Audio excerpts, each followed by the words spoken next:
Welcome to the TNT podcast, where we discuss all of the hottest current events within hip hop culture, album reviews, politics within the music industry, and more.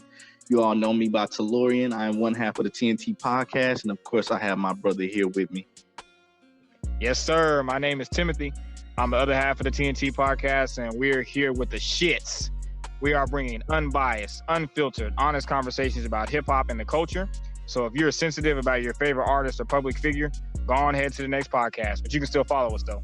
Just remember, these are our opinions, and we are only speaking on behalf of us. Thank you all for tuning in. All social media platforms will be in the description for each and every episode, so don't forget to like, follow, subscribe, and all that good stuff. Peace and love.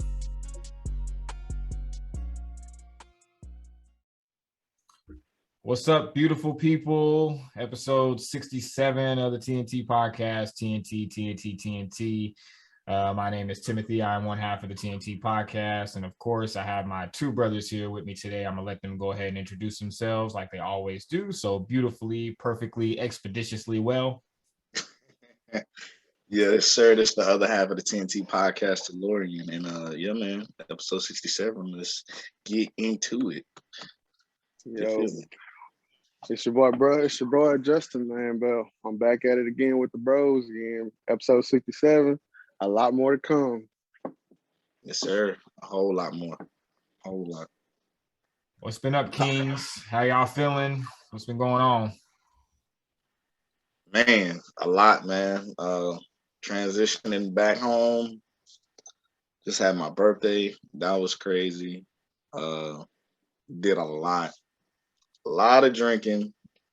Man. I remember most of it. I think I remember most of my birthday. But after a certain point, everything else was black. Oh, man. At a certain point. It was a certain point of the evening. Like after something happened, like I remember like being in the club and hitting the dance floor. And after the dance floor, it was black after that. Like I don't. It's like I remember some stuff, but it was very. It was I can't remember a lot after the dance floor. But now my birthday was dope though. It was a good time. Had about a good 15 people come out for me, so I appreciate all my people that came. It was a good time. So, oh, man. But nah, man, I just been chilling at the house. A little quarantine going on. I feel fine. I ain't really been feeling bad. Thank God. Just ready to get back outside now. Yeah, to be honest with you. But nah, we good down here. Ain't nothing, like I said, ain't nothing serious, nothing happened. Thank God. Praise to the Most High, man. All I do is glad I'm feeling better. Taste and smell is finally coming back. Thank you. That's my hill right there. Bro, that's the worst thing, bro. Because I love food, and if I can't smell it or taste it, bro, it's like, bro, food is life. So, man, if I can't eat it, I can't taste or smell it, bro, I'll be low key kind of depressed. Like, oh man, food make life better, bro. Food really make life better. Yeah, if I had my taste taken away, because I always think about that type of stuff. Like, what would it be like if I was like blind or if I was deaf?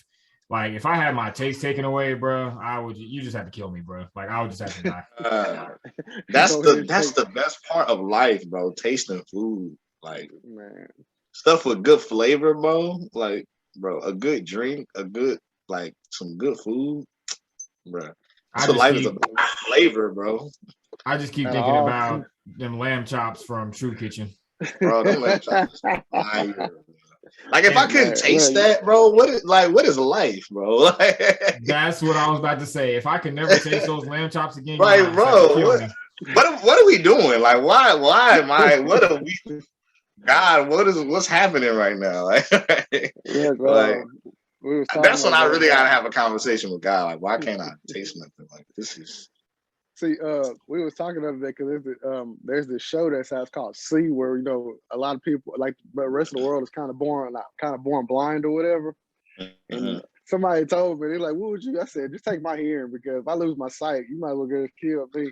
And honestly, I think I'd rather have my sight than my hearing too, because life. I'd rather see life than like, yeah, man. I can walk around like, no, I'm sorry, Lord forgive me. I gotta see what's happening. You know what I'm saying? Like, yeah, bro, that's intense.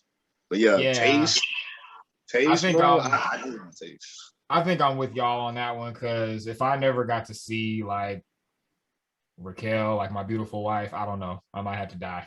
I might have to kill. Yeah, like hearing is great because, like, of course, like, you know, we love music. This is what we talk about, music. But bruh, if it was just having like one of your senses taken away, you can only have one or the other. I'm taking hearing. Like, you can take my hearing over my sight. I want to see how life looks, bro. You know what, Tellurian? You just said something that I didn't even think about. If I could never listen to music again, bro, I don't know. That's rough. That's kind of rough, bro. You think about it. I don't know if I can never listen to like a hip hop joint or nothing. You can't listen to like your favorite songs no more. That's rough, man.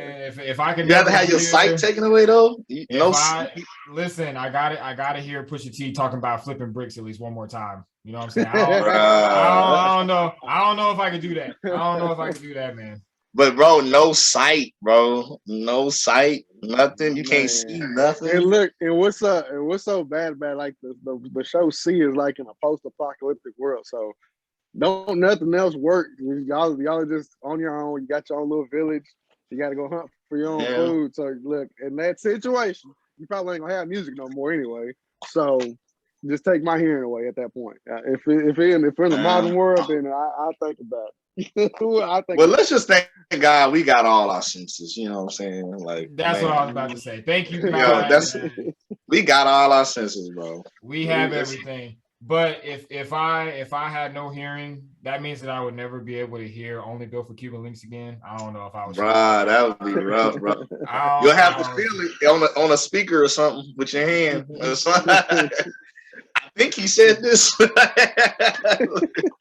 I would die. Yo. Look, man, you got to sit there, read your lyrics in Braille. Oh man, that sounds depressing. Yeah, that would be that sounds depressing. Oh boy. No, reading lyrics in Braille. Oh. Yeah, that would be crazy.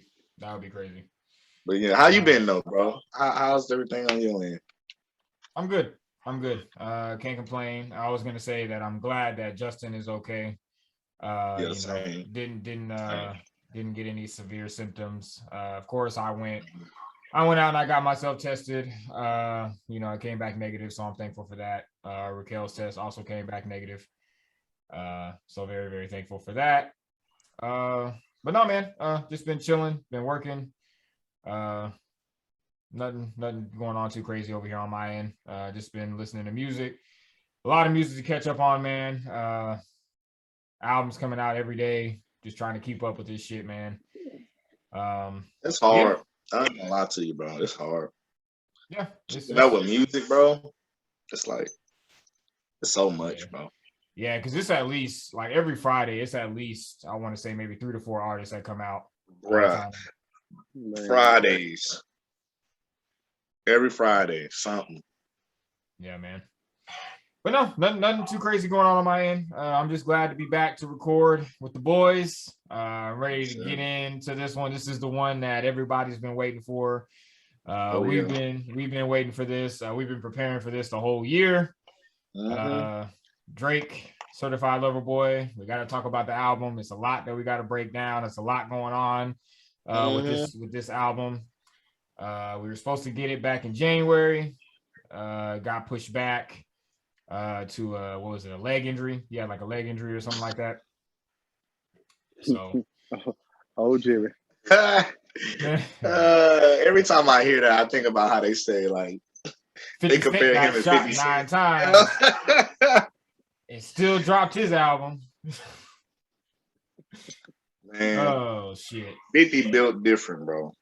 50 is definitely built different. 50 is definitely speaking of 50 Cent, before we get to the Certified Lover Boy, speaking of 50 Cent, Ja Rule and Fat Joe with the verses.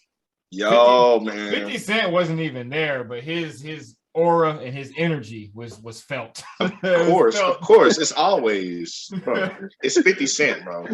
King Petty yes, bro. Come on. You know. Because that whole building was full of motherfuckers who was the op of 50 Cent. Because you had Fat Joe, you had Jadakiss, you had Ja Rule, Irv Gotti. Everybody was there. That was the op of 50 Cent. Bro. And Ja Rule brought out Ashanti, and then Fat Joe brought Nelly out. Like, yeah, but you seen Nelly try to go over there and get that hug from Ashanti. Of course, he skated across that stage. I would too, bro. You Ashanti? Yeah, man. I'm a married man. I didn't see anything. I saw. Yeah, I know you didn't see nothing. Me and Justin probably saw something. Black dog crap, buddy. I saw nothing, but. No, man.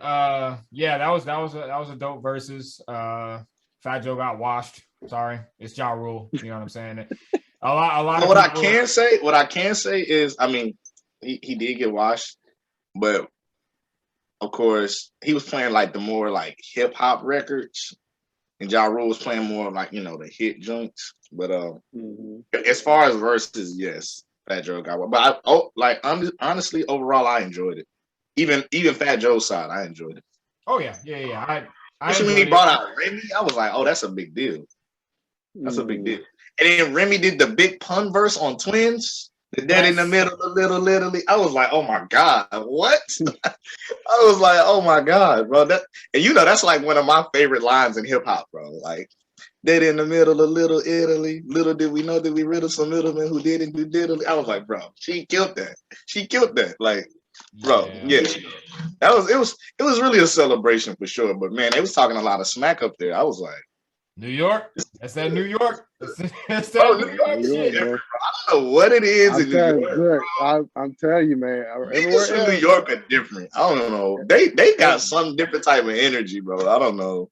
Cameron, like niggas like him, like niggas from New York are just they talk a lot of smack. It's crazy. You can't go nowhere else and then not expect probably a little beef out of that sucker. Man, New York, they can be best friends, but when it comes to a versus, it's different. New York niggas, at least. Like, I mean, look, Fat Joe got himself in a little bit of trouble. He was off that drink, got himself to a little trouble. He started calling people bitches and dusty. And I knew, I knew that wasn't. I knew. Well, he apologized about that, but I kind of knew when he did it, he was just like in the moment. I was like, oh, he gonna. When they play that back, he gonna regret he said that, right? Yeah. I knew he was gonna regret he said it, but he did apologize about that. But I enjoyed that verse, even though Fat Joe did get washed. I enjoyed it. Yeah, I knew. Jara got a respect. Yeah, I knew what the angle was gonna be for Fat Joe. I knew it was gonna be he was gonna do more like the hip hop shit because hit wise. Fat Joe has records, but he doesn't have the type of the arsenal that Ja Rule has. Not Ja Rule. Yeah, he ain't got Ja Rule. Like, yeah, he ain't got that amount of hits like that. It's so crazy because it's when you really think about it, like 50 Cent really changed the whole narrative about Ja Rule. Because like whenever 50 Cent pretty much ended Ja Rule, people thought that Ja Rule was a joke. But when you really get into his catalog and you really start, like when you watch the verses about it, you can really see like Ja Rule, he had a run. He had a run. Bro. Like that 2000, 2001, 2, 3, 4-ish. Yeah, man. It's like around that time is kind of when it ended, like that run. Yeah. Because man, the amount of songs he had with Ashanti, the amount of I remember being like a kid and seeing a lot of Ja Rule. Like a lot. Yeah. Yeah, man. Yeah. That's crazy. Ja Rule was everywhere. And then the boy 50 came in. Yeah. Richard That's all I gotta say. If you kind of think about it, like you can actually kind of take like what Ja Rule did at the time, like what LL Cool J was doing. Like, he's making love songs. Oh yeah, for sure. Ja Rule, he kind of pulled. He did good when it came to that part because like a lot of people was listening to Ja Rule and J-Lo, Ja Rule and that Ashanti song, Mesmerize. And like I said, it kind of reminds you of what LL Cool J was doing once. You know, he started Definitely, getting into talking to the girls. A lot of rappers come from that. They're like how we was saying, like a fruit off of the person's tree. Ja Rule's kind of like that with like when it comes to LL Cool J. A few rappers are actually those records with women and those like records about women. Like that he definitely cut from it. But then Ja Rule got the street side too, where he'll be like rapping, like not about like women, but just kind of on some like like with DMX and people like that. Like so. But no, I enjoyed it though. I always love when there's a versus. I always love it. Yeah, and salute to Ja Rule for bringing Ja Rule and Fat Joe for bringing Jadakiss out to perform in New York record. Bruh, that's the king of verses right there. Honestly, we don't just say it. That man is probably the king of verses. Yeah, when this man comes out, he just takes over. Like you know what I'm saying, like. You gotta salute to them for that, because performing that record in New York is a big deal. And still seeing Jadakiss and all of them, their relationship is still good. I never thought that I would see them perform that record ever again, since that one record started a bunch of shit. So I salute to them for that. And salute to Jadakiss for making all of these rappers look bad for not rapping over the song's vocals. For not rapping over the song's vocals. He comes out and he just raps his verse with no vocals in the background. That's salute to Jadakiss. Top 5 better alive. I'm saying, bro. They literally didn't crown this man like the king of verses. I'm probably gonna say he is, because like every time he comes out, bro, it's like a big deal. It's a big deal every time Jadakiss comes out. Yeah, man. That was beautiful. That was a beautiful ending. I love how they ended it. But no, there's no better way to end the show than with that song and bringing out Jadakiss. Yeah, I agree. And what were you gonna say, Justin? I was gonna say that was the second time he got to perform that song. He performed at his verses too. Not the one he didn't perform against Fabulous with that one, did he? I didn't get to watch. I don't think he did. I think it was with the Locks when he did that. I think. Yeah, did he do it with I know he did it with he did it with the Locks. I think he did. Cause like the whole building got hyped after that song started coming on. I said, "Oh shit!" They chill louder for Jadakiss than they did for John and Fat Joe when he walked out. That was a big deal. Jadakiss is a big deal. He's a big deal when he walks out. He's a big deal. I mean, you gotta think about it. I mean, Jadakiss been on records with Biggie. He was a part of Bad Boy whenever they had the Ultimate Super Squad. Been on records.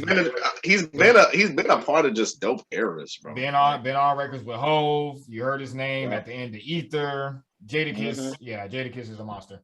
Salute to the God, Jadakiss. Yes, sir. Yeah, man, that was a dope versus battle.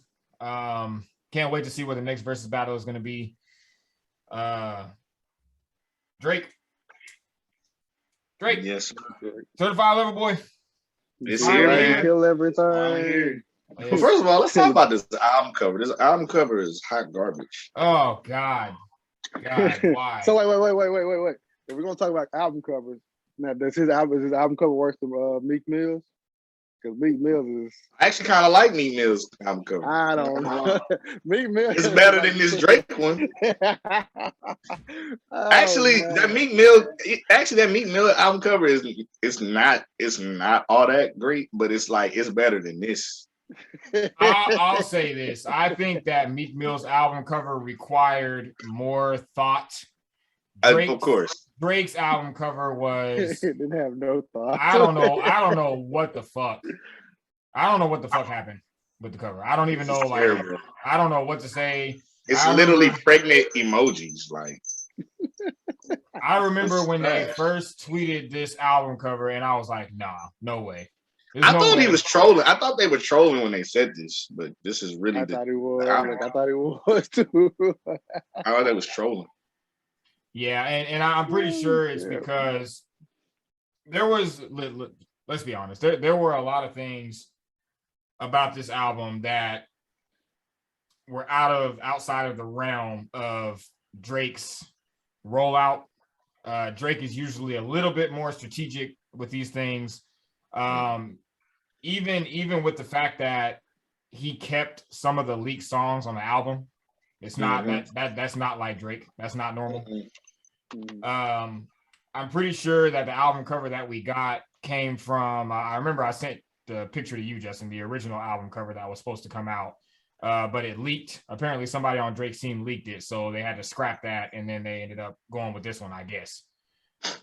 It just seems like with this album, man, like there was a lot of missteps on Drake's part. I'm not sure what exactly happened. And I don't know if it was the fact that he was gearing up to release the album. Because remember, we had first heard about Certified Lover Boy last year in October, I want to say. It was like last year in October. Somewhere around there.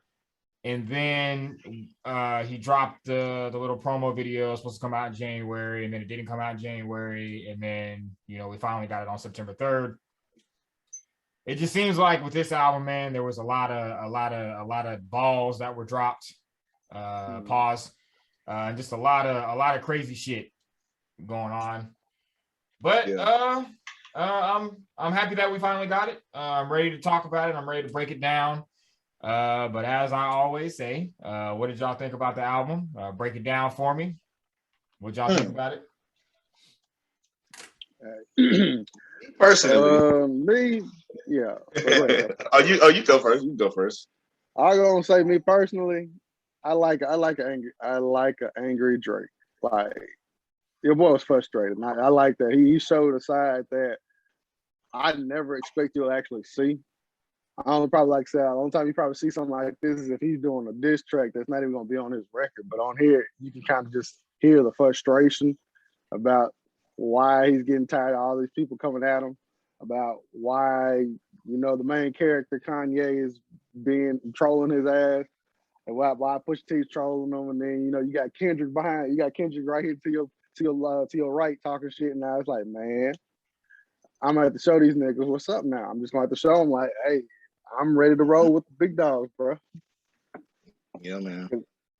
So, like me personally, I liked it. Like some songs on there, besides "Way Too Sexy," fuck that shit. But everything else, yeah, the album was great to me. Yeah. Oh, that's funny. I like your thoughts behind that. Honestly, like you said, I like Drake that's kind of mad because it make him rap. Like it make him really rap. And when Drake is in his rapping bag, it's certain people when they in a certain bag, they really kill it. Like when I be talking about The Weeknd, when The Weeknd is in his R&B bag, he's like to me one of the best. When Drake is rapping, like rapping, he's in his bag. And like he was rapping on this. Like, yeah, I'm not really big on that Way Too Sexy song either. Cause you got Young Thug and Future. You supposed to kill that. Like, cause I like Thug, I like Future. That song was not. It's like it's cool. It's cool if it come on in a club or something, but it ain't like it's just like with them three, it was supposed to be better. That was supposed to be a better song to me, at least to me. I don't know. I love the collabs that he had on this album. He put Jay-Z on the album. Lil Baby just been killing everything. He put Giveon on the album. I like that he got Giveon on the album. Of course, like all the people they kind of just put in like that little like mumble rap category. It's like he don't never shun them. He always put them on the album and people that can rap. I love the samples on this project. I love the samples. Drake always. Yeah, he always come with the samples. Like him and 40. Salute to 40. 40 is a fucking genius. 40 is a genius. And that In Too Deep, the In Too Deep song, where he was using the Get Throw. UGK. Yo, that joint, because on the original is Jay-Z, Jeezy, Nipsey, Bun B. Yeah, first of all, that song is a classic.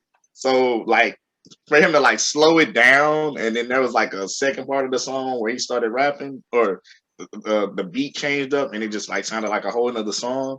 I love when Drake does that.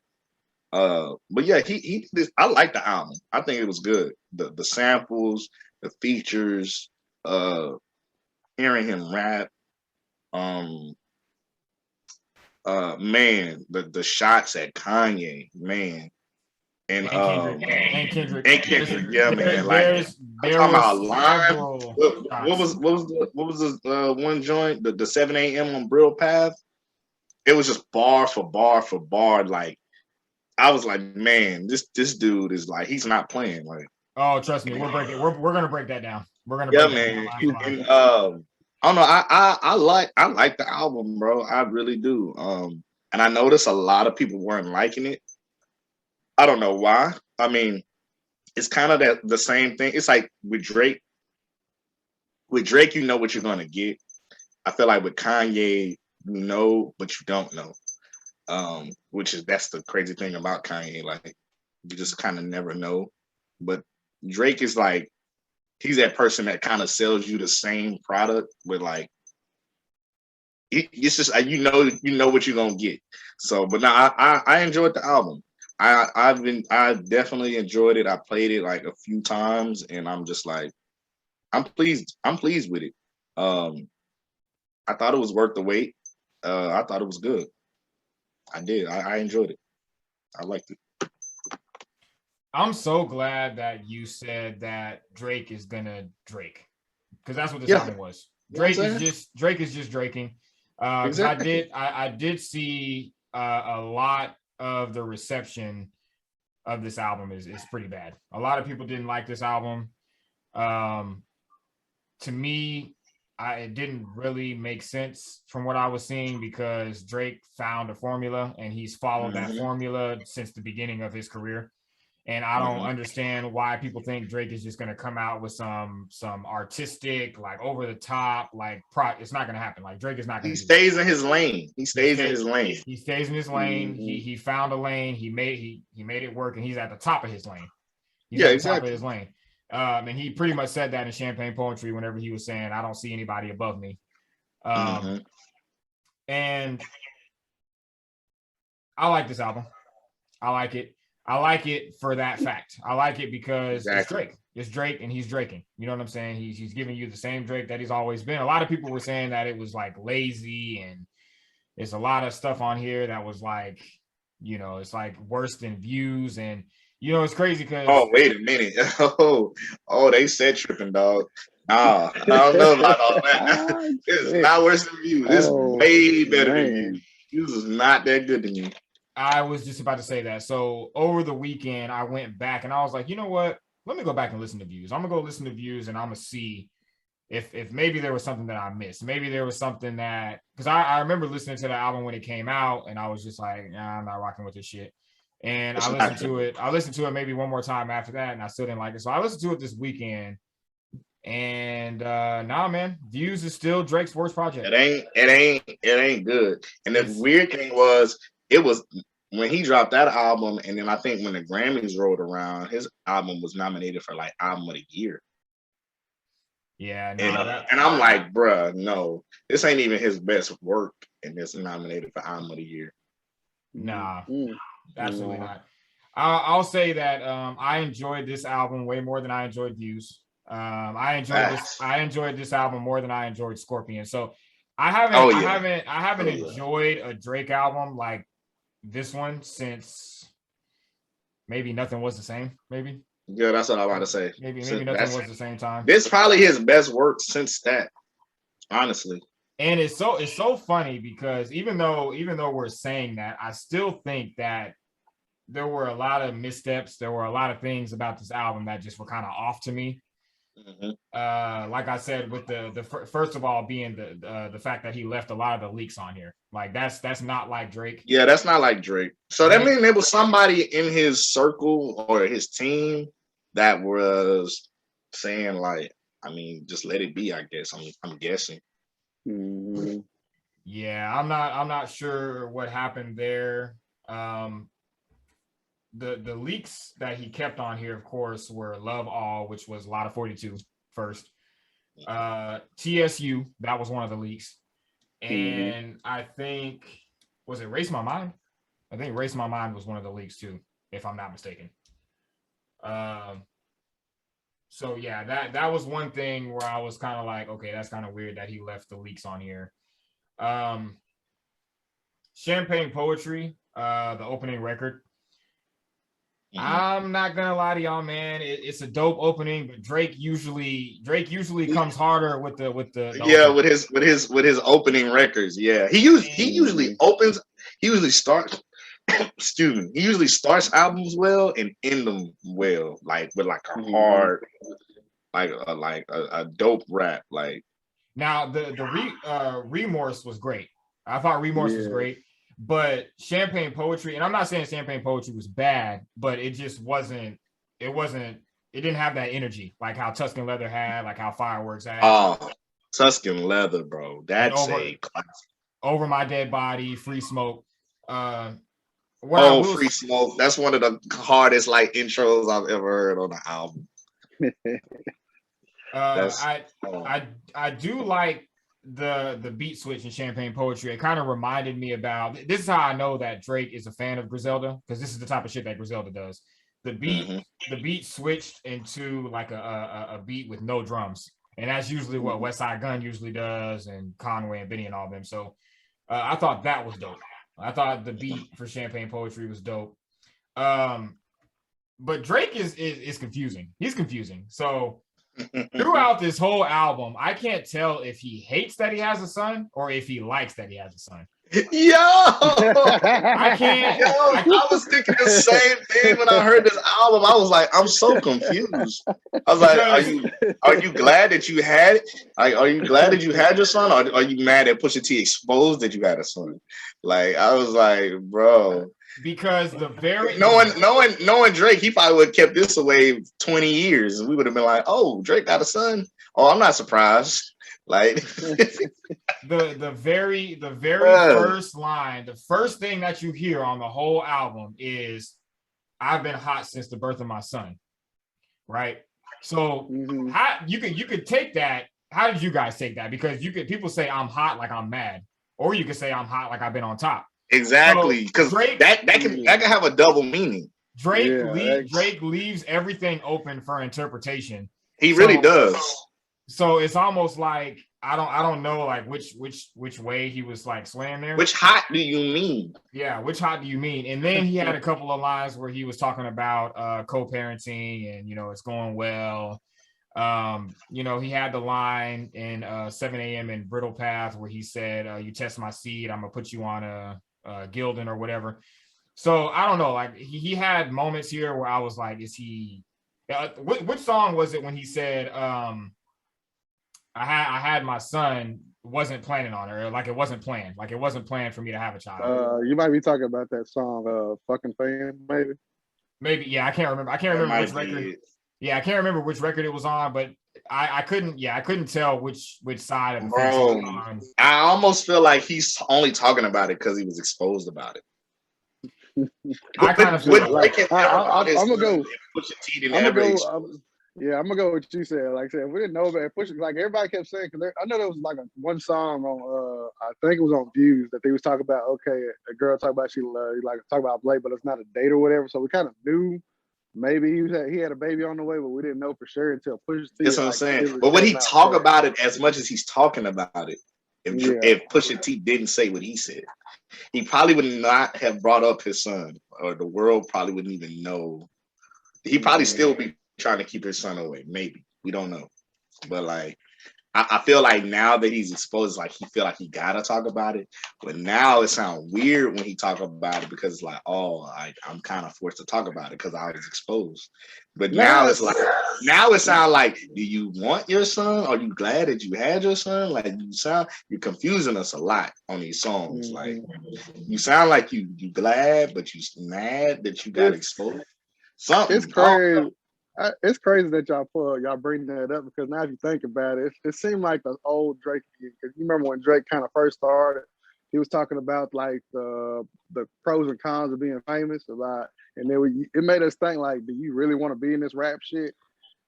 Or do you not? Because now, like I say, I remember, I think off his first album, I saw you hear about all this famous stuff is good and all, but then it got this problem. I'm like, do you want to be famous? Now it's at to the point where now you got a son, and now it's either a problem that you got a son or you happy that you got a son, but we don't know if it's either or. And you know, Pusha T called him a deadbeat, so you know he kind of got to prove now that he not one. Like, like it's like Pusha T really said he's a deadbeat. Like, bro, like, bruh. Yeah. It's like now he got to do stuff just because he was exposed about it. Like, yeah. I feel like now he feels like he's obligated to speak about his son now. Exactly. Because I feel like he tried to paint the narrative and make it seem like right before Scorpion came out that that's what he was going to do anyway. And you know, I don't really know if I necessarily believe that or not. But I think it's just a situation where I'm not going to say that he's angry that he has a son. I just think that he knows that he made a misstep whenever he slept with Sophie, and you know, he now has a son out of that. I think I'm not going to say he regrets it, but I just think that he maybe wishes that it maybe didn't happen that way, or with her, with that woman, with that particular woman. But yeah, man, I like Champagne Poetry. I thought Champagne Poetry was dope. It wasn't, like I said, it wasn't the greatest Drake intro. We've had better Drake intros, but you know, it is what it is. Now Papi's Home. Oh, that song. I remember that one. I don't know if I really like that record, man. I don't know if I really like that record. I think I like the idea of it. I like the idea of him saying, you know, all of these rap niggas now is my sons. They taking my style, blah, blah, blah. I like the idea of it, but I don't feel like he executed it very well. And I think the one thing that I really don't like about the record is it gets corny to me at the end whenever he starts going into a falsetto saying, "Daddy's home, Daddy's home." No. Drake can do some corny stuff sometimes, and I've called out the Drake corny. That shit was corny. That shit was extra corny. I've called out the corny stuff Drake has done, and people have been like, "What's so corny about it?" Blah, blah, blah, blah. I'll be like, absolutely, that shit is corny. I'm going to say it's corny if it's corny, bro. Like he should have let Nicki rap on it. He should have let Nicki rap on it instead of just talk. So I don't know. I mean, it's not a bad record. It's just not one of my favorites on the album. Girls Want Girls with Lil Baby. I like Girls Want Girls. I liked it. I like Girls Want Girls. I'll say this. I'll say that this is probably one of the most laid back and smooth Drake albums that we've gotten. Facts. To date. Facts. Because the first 4 or 5 records are all just laid back, you know what I'm saying, like monotone records, and I really like that. I do think that I like Girls Want Girls, and I know why that song landed on this album, but I really wish instead of that he could have switched it out for what's the record on the Scary Hours, Wants and Needs with Lil Baby. Oh yeah, that's a better record with them, honestly. Yeah, he should have went ahead and put that record on here, but I like Girls Want Girls. I like that record too. In the Bible with Dirk and Giveon. That's one of my favorite fucking records on this album. That's one of my I like that joint. That record is fucking amazing. I think Lil Durk washed Drake on his own shit. A lot of people were like, "Oh, I don't know why y'all like Dirk's verse. All he's doing is shouting out his girl," and I'm just like, "What's better than that? What's better than that? Shouting out his girl on a record, on a Drake record?" Exactly. And didn't he say something about his girl's business or something on that? Yes. Yeah. That's the best. If that ain't love, I don't know what love is, man. That's love.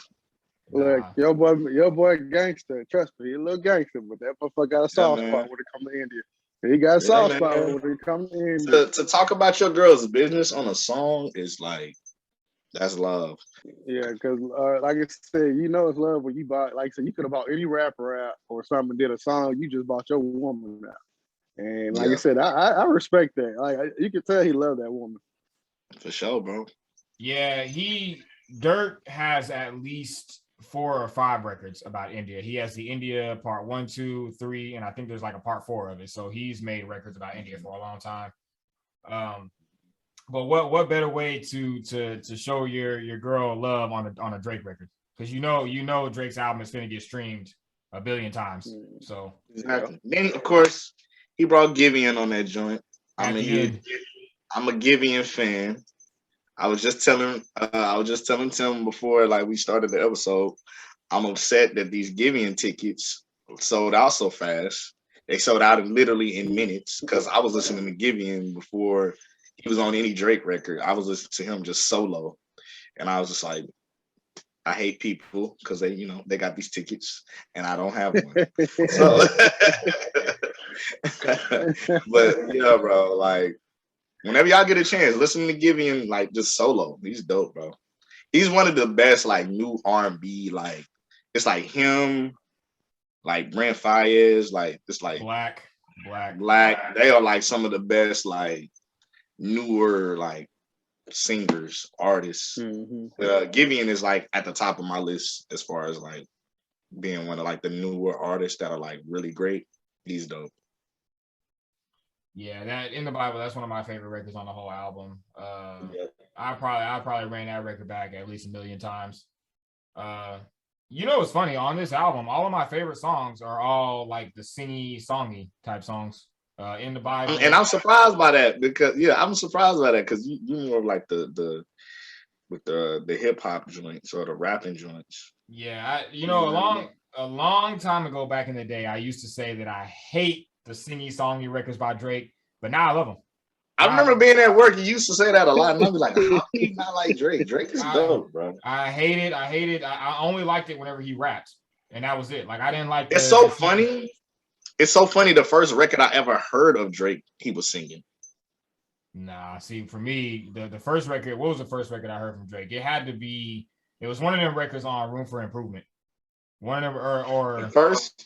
Or maybe it was Ransom. Maybe Ransom was like the first Drake record that I really was like, okay, this guy is really about to like take off.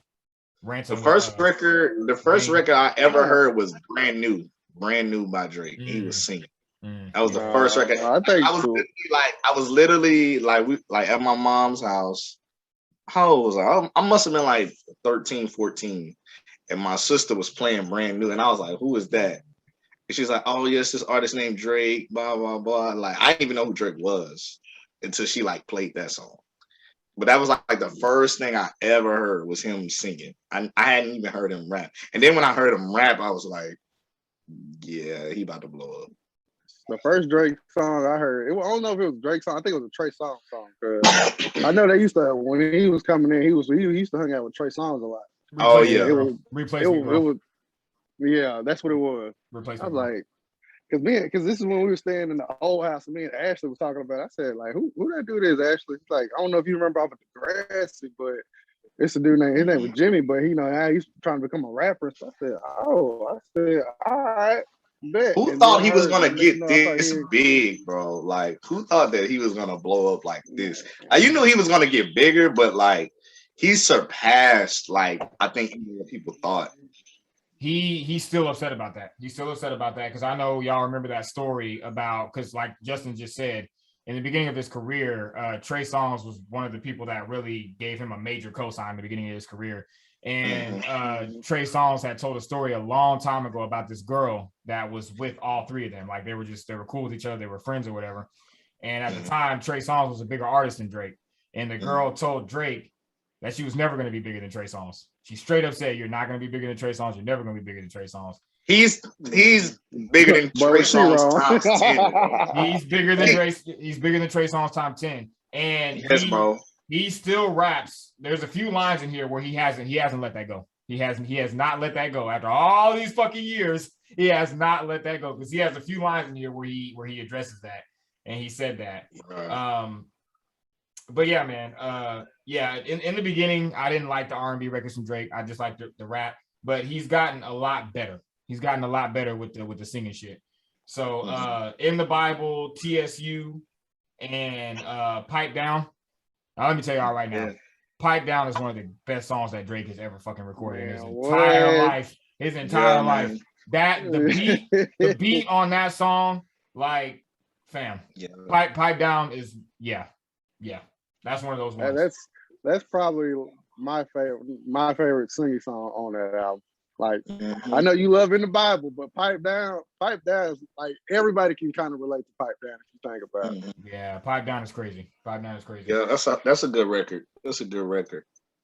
How did y'all feel about the whole feature on here? To me, I liked it, but to me, I kind of like the original because the shit he said at the end of the song, like, that was like one of the best parts of the song because it goes by, you should come through and get your back broke. You used to fuck with me with no emotions. Like, that's the only part I really like listen to off a Lotto 42 when I was listening to the song. And since he took it off, I was like, yeah, I kind of like the old version. But I love Jay. Like I said, I like to see a Jay-Z verse with Drake. I was in that mindset, like Timothy, like, all right, are we gonna get a good verse from Jay-Z, or are we just gonna that was my thoughts just get a verse? Because I was like, man, I said, let's see what Jay-Z. It was a cool verse. It wasn't just like incredible. It wasn't incredible, but it was better than Pound Cake. I give it that. I was salute to that, and it was better than. I don't know why. I don't think Pound Cake is that bad. It's not bad. It's not a terrible. It's not a terrible. He don't like that cake verse, man. He don't like it. He don't like it. But I'm saying I don't think it's just like.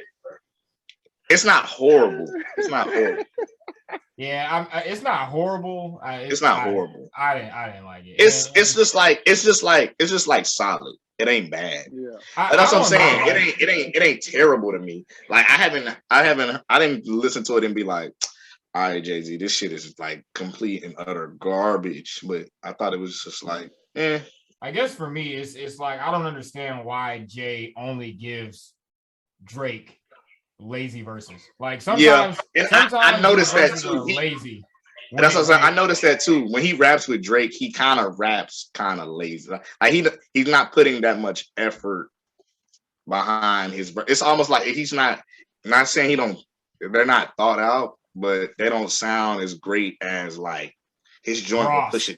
Him and Ross, him and Pusha T. him and Ross, him and Pusha T, him and Jeezy, him and Jeezy, like Jeezy, Jeezy. With Drake, he does give Drake lazy verses, because on that Drug Dealers Anonymous, he was rapping. I was like, oh snap! He was rapping. But I almost feel like I'm wondering, is that like a thing? Like, is he rapping like that on purpose? Like, because it's like when he was rapping with Pusha T, he was rapping like that's like some of his best rapping. I think that's because like you get on, it's Jay, but I mean you get on a record with Pusha T, you might get out rapped by Pusha T. Pusha T might. Yes, bro. That's what I'm saying. He might. I'm saying if you're not careful, Pusha T, you'll be like, whoa, like. But yeah, I noticed he does do that with Drake. But like I was saying, like the Pound Cake record, it's not great. Like it's just like But like you said, that's what I'm saying. I don't think it was terrible, but it's just like you said, it's just like he's rapping lazy. To me, Jay-Z's best verse on Drake was a song off his first album. Like, Light Up. That's his best verse. Yes, Thank Me Later. Yes. That is his best. Yes. So let me rapping his best when on Drake's first album. Let me ask y'all this. Take Pound Cake. Remove the beat, and let's put a different beat on it with Jay-Z's same verse. Is that song? Do you still like the verse? Because me personally, I think the people like the verse because the fucking song, the beat, and all that is just great. So people just think. Not saying you guys. I'm not saying y'all. I'm just saying I think the reason why people like it is because that beat is fucking crazy. So remove the beat. It's so weird though. I like Drake's verse. Drake's verse is dope. Oh yeah. That tables turn, bridges burn, you live and learn. Like, bro, I was like, yes, rap like this, Drake. Yes. And then Jay-Z verse came. He was just like, Ye made millions, they made millions. I was like, it was nothing but just acknowledgement. Yeah, it was just like, I had, what do you say? I had Benzes before y'all had braces. Like, what? Yeah, I had Benzes before y'all had braces. I was just like something. I'm not a racist. All white diamonds in my Jesus. No. Yeah. No. Yeah, he was rapping very lazy. He was rapping very lazy. Yeah. No, like what are you talking about? And the reason why I say I don't like that verse is because go listen to the What's Free verse. Go listen to the verse on Three Kings with Rick Ross and Dr. Dre. Like he gives people fire verses, but for some reason I don't know. For some reason when he gives Drake verses, it's not. I just thought about a verse like even on the I Do joint with Jeezy, I think Andre had the best verse out of everybody, even over Jay. Oh yeah, no question. But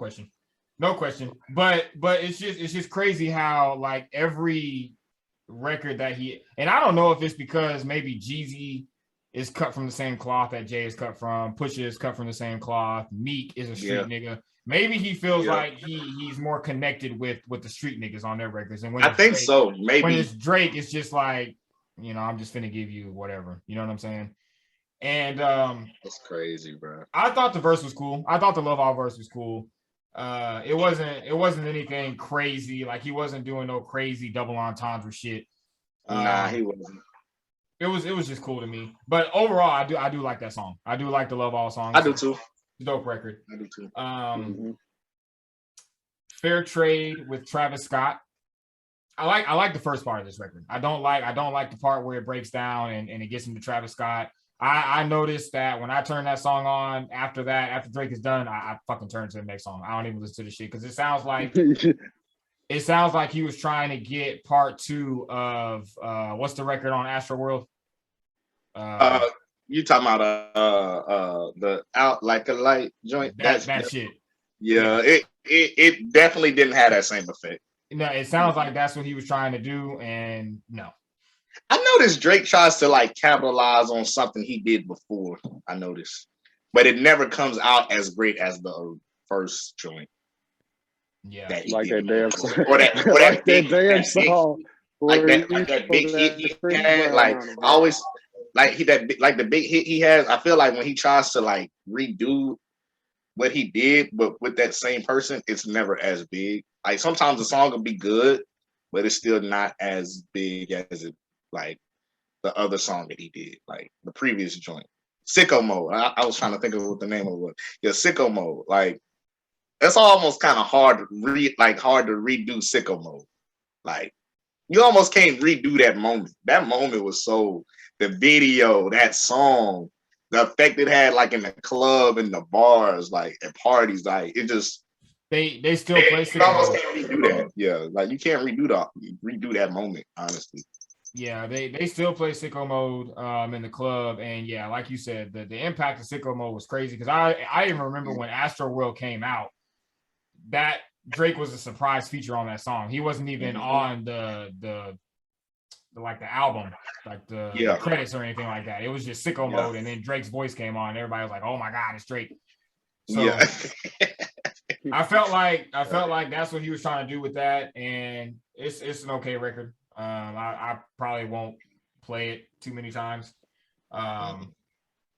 Way Too Sexy, one of the worst records that I've ever heard Drake do in my entire life. But throw that whole song away. But even though I'm saying that, I understand why he put it on the album, and it's so funny because whenever the album came out, me and Raquel went out to the car and we had a little listening session. We were listening to the album. And as soon as it got to Way Too Sexy, I told Raquel, I was like, this is going to be the record that is going to be the lead single off of this album. Watch. You always know kind of what's going to be. This is going to be the lead single. We're about to hear this every fucking where. And the next day it was everywhere. It was on the radio and everything.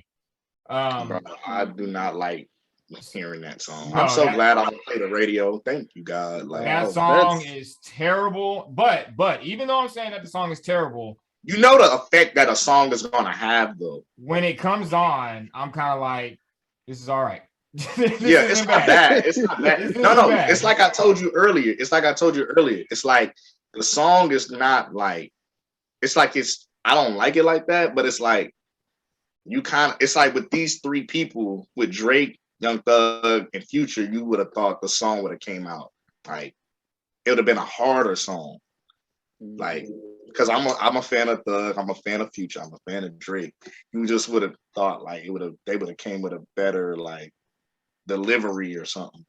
Like, but you know, it is what it is. It's gonna have the effect it's gonna have. But yeah, like I'm not surprised that was a song. I was like, yeah, that's probably gonna be it. They came out with the video like super quick. I was like, yep, I knew this was gonna be the song. Yeah. I'm sorry, but I don't think it's gonna be one of them songs like Marvin's Room when it first came out. Like, sure, and then I like, yeah, you know what, Marvin's Room's fire. I don't care what no one say. This song, no, that's not gonna cut it. I'm not playing it.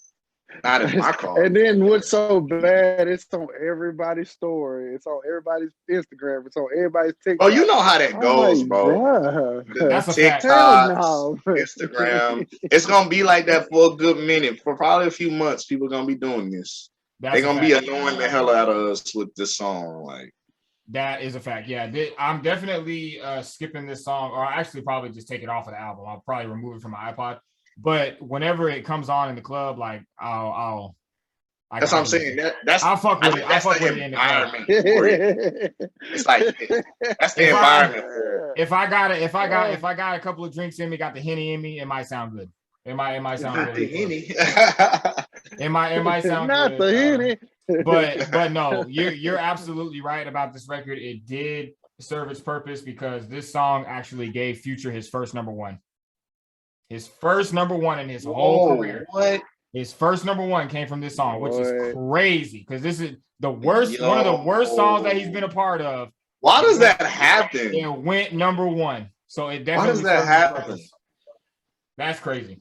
Bro, I didn't know that was his first number one. That's crazy. First number one record from Future comes from Way Too Sexy with Drake. That's crazy. I would low key be upset if that was my number one joint. Shout out to shout out to how many songs Future got? How many amazing songs Future has? That's what I'm saying. Like, this is the that one better than that joint. He got like 200 songs better than that joint. Facts. Like, bro, I would low key be heated. Like, this is the number one. This is the song that y'all made number one out of my whole career. And I got joints that's like, bro, no. That don't make no sense, though. That's just how the industry works. Salty about that shit right there. I would be too. Shit. I'll be salty, bro. He got songs that's like way fire. Yeah, man. That's this man was dropping 2 albums. Wait, this man was dropping two albums a year. Yeah, this man in mixtapes in between, like, bruh. That's the power of Drake. That's the power of Drake. Drake got really is, bro. We've been saying this. He got Future his first number one. So wait a minute. They didn't even have a number one when they did the collab album? Hell no. What a time to be alive, that garbage ass shit. Hell no, I know that none of that shit went number one. But I'm saying it's Drake. I'm still saying it's still Drake though. Like, yeah, that's true. Drake was on it.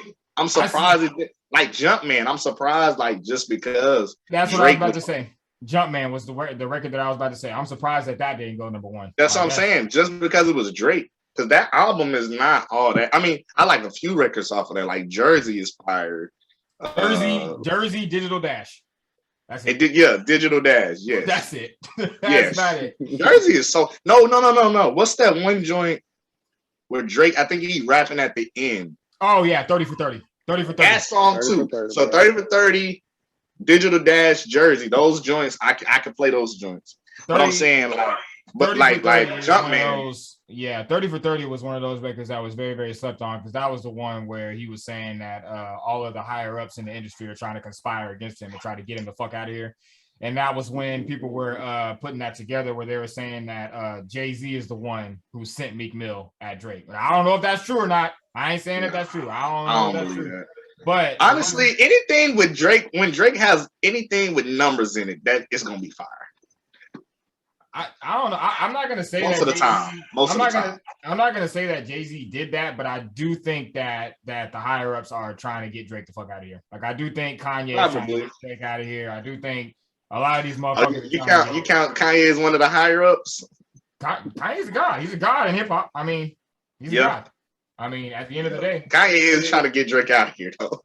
he's trying to get Drake the fuck out of here. He's trying to get Drake out of here. He's been trying to sabotage Drake since he met Drake, bro. Since the very beginning. Beginning. That trash video, best I ever had, bro. I can't. Sabotage from day one, bro. Sabotage. But way too sexy, garbage.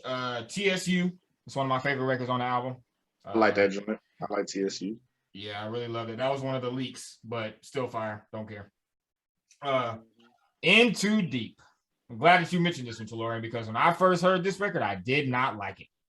I did not like it. Yeah, I wasn't. Yo, that's my joint, bro. I did not like it because that's you can't come on that and not kill that sample. So when I first heard it, I kept waiting to hear like a Pimp C, like some vocals from Pimp C or Bun B or something like that. I did too. And I think the reason why it made me upset is because what was the record that was on Views where Bun B was supposed to be on and he sampled? Oh, this is gonna bother me. Hold on, I'm about to pull it up. Because Bun B was supposed to be on the record, but he took Bun B's vocals off, and it upset me. I wasn't in love with none of them anyway. Into Deep. That's my joint, bro. Into Deep fire, bro. I be playing. Yeah. I remember.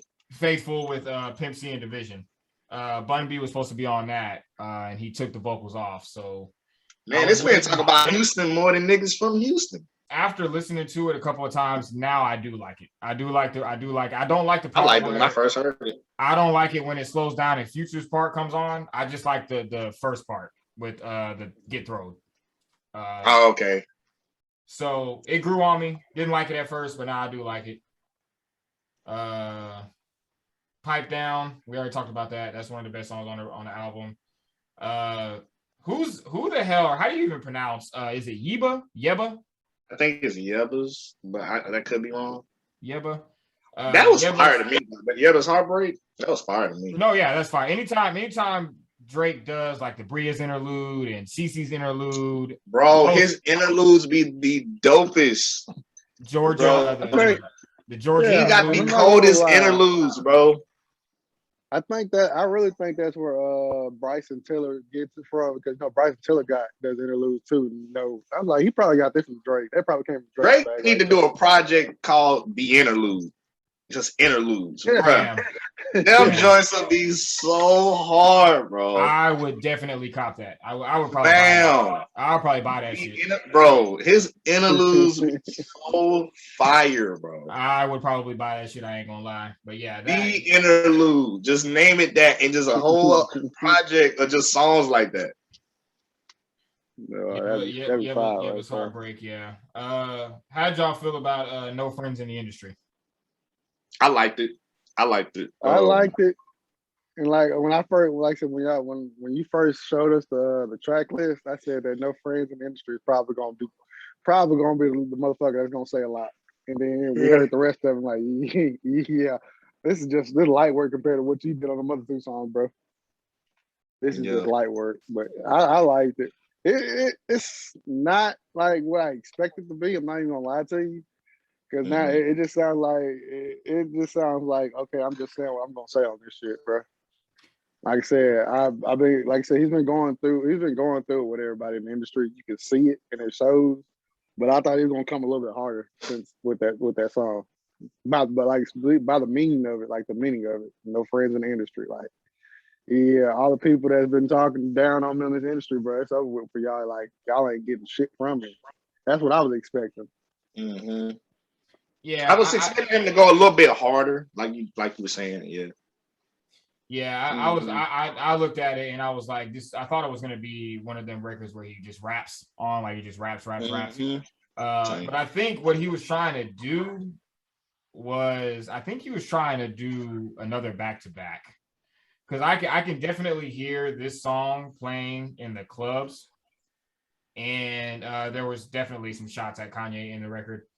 And I really like how he kind of switched his voice, where he was doing that little menacing raspy voice. Like Drake doesn't normally do that. So I thought that was fire. I thought that was dope. But yeah, he was definitely throwing some shots at Kanye on that record, and especially the part where he was saying where he had the line where he said, "When I got my first deal, it was sent through a fax. That's how many years I've been running laps." Like, yeah, this guy's crazy. This guy's crazy. But yeah, that's a dope record. Knife Talk with 21 Savage. How did y'all feel about this record? I liked it. I want to know where the hell Project Pat been this whole motherfucker. Yeah, that was a shock to see Project Pat on a record. Man, it's like, where did that come from? But I could tell, you know, he grew up listening to like 3 6 Mafia type music, UGK type music. Like I see he kind of has an infatuation with like Southern music. So he brings people like that on his on his projects, on his albums. But no, I liked it. I thought it was good. And I think every time, honestly, to me, 21 Savage sounds like he's getting better and better when I hear him. That's a fact. That's a fact. Yeah, that's a fact. I 100% agree with that. And yeah, he must be a big fan of 3 6 Mafia because of Talk Up off of Scorpion. That was from DJ Paul. That beat. So yeah, he must be a fan of 3 6 Mafia. I like 21 Savage part on this record. I did not like Drake. I don't like the lazy flow from Drake. I could do without that. You could just have this as 21 Savage and Drake do the hook, and I'll be okay with that. But I agree with you. 21 Savage is 100% definitely getting better. He's getting better. 21 Savage is so fucking dope, man. Look, it's crazy because I remember I couldn't get into it. I couldn't even get into 21. I was like, man, how do y'all listen to this dude, bro? And then he dropped. I don't know what album that was. He dropped that he had Offset them on. I can't remember. There was a second to the last one he just dropped. I like that one. I really enjoyed that album. And then what was the project he had where he had J. Cole on a lot. That was a good album. That's the one. That's the one I like. Yeah. And then like that Can't Leave Without It. Man, that song, man, it's some junk. 21 Savage is like I said, he getting better and better every project, bro. Every project. 7 a.m. on Brittle Path. That's to me top 5 records on the project. Top 5. When he raps like this, he's one of the best. I might have to go as far as saying putting that on like my top 5 Drake album, Drake song of all time. Yeah, that's a top Drake song for me. Fam, as soon as the line, he was just bar for bar, just throwing shots. It was like, man. As soon as I saw the track list and I saw that timestamp, 7 a.m., I was like, I already know what's about to happen. When he has songs that say 7 a.m. or something like a.m., 5 a.m. He's about to spaz. 4 p.m. in Calabasas, 9 p.m. He's gonna spaz, bro. He's gonna spaz. As soon as I saw the track list, I knew that this is the one where Kanye is going to die. And I can tell you. See, I thought that song is what I thought No Friends in the Industry was going to be. That's what I was saying. I thought No Friends in the that was going to be. Yeah, I thought he was going to be rapping like that, but it ended up being the 7 a.m. on Brittle Path. I already knew as soon as I saw that 7 a.m. I was like, because I thought he was going to be rapping on No Friends in the Industry, but when I saw 7 a.m. Then when I saw the 7 a.m., I always know. I was like, when he has a AM PM on something, he's about to spaz. I was like, the bars are coming. The bars are coming on this record. And listen. I know I said before that I don't really, because I don't really like when I want to hear bars. I don't really go to Drake. Drake is not the first person that I think of when he was barring this song up. He was putting gates up, boy. He had some of the best lines in this song that I've heard all year, and the one that really got me was when he said, "See the watch collection and assume I got time because of the Ruby Rose 2-tone. I switched it to 1. I call R.I.P. Nipsey because I swear to God the bezel got 60 of them blue stones." That's one of the hardest fucking lines because Nipsey Hussle was a rolling 60 Crip. A rolling 60 Crip. So he had 60 blue stones in the watch. That shit is fucking hard. Like, what the fuck? Bruh, I'm telling you, bro. Like, I don't usually go to Drake for bars, but when he rapping like that, yeah, he one of the best. No lie, bro. And that was before that was before the Kanye shit. That was at the beginning of the song.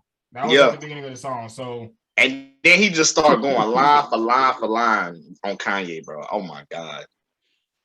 Man. Like he was born, bro. He wasn't born. He was putting up gates, bro. He was. This is one of those records where I always say it's not rap. Like it's like some different shit. And yeah, he wasn't rapping on that joint. He was putting God level art on wax, bro.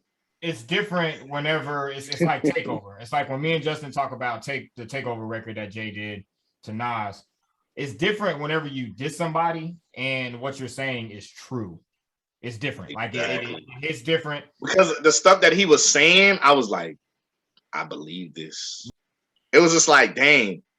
When he actually like saying something that is actually that the world been seeing, I mean, like, oh man, this is even more intense. Like, yeah, he was really really putting things into perspective for Kanye, because a lot of the conversation right now is that Drake, it's Jay and then it's Drake right under Jay. Like that's pretty much what people are saying right now. The only competition that Drake has right now is Jay. And he had a line, it wasn't in this record, it was in the, I think it was in the Poppy's Home record where he said, I used to want to throw up the rock. Now niggas know how I rock. Yeah. So obviously he's talking about I used to want to throw up Rockefeller. Now niggas know how I rock. Yeah. So he's pretty much letting everybody know, like, I don't see none of you motherfuckers. It's me and then it's Jay. It's Jay above me and that's it. And that's why I say, like, a lot of the stuff that he was talking about at 7 a.m. on Brittle Path, it was a lot of factual stuff, especially the part when he said they played in between clouds is hanging over you now because I'm reigning supreme. I think that brings it back to the conversation that we have when we say I believe that Kanye is mad that Drake is where Kanye once was.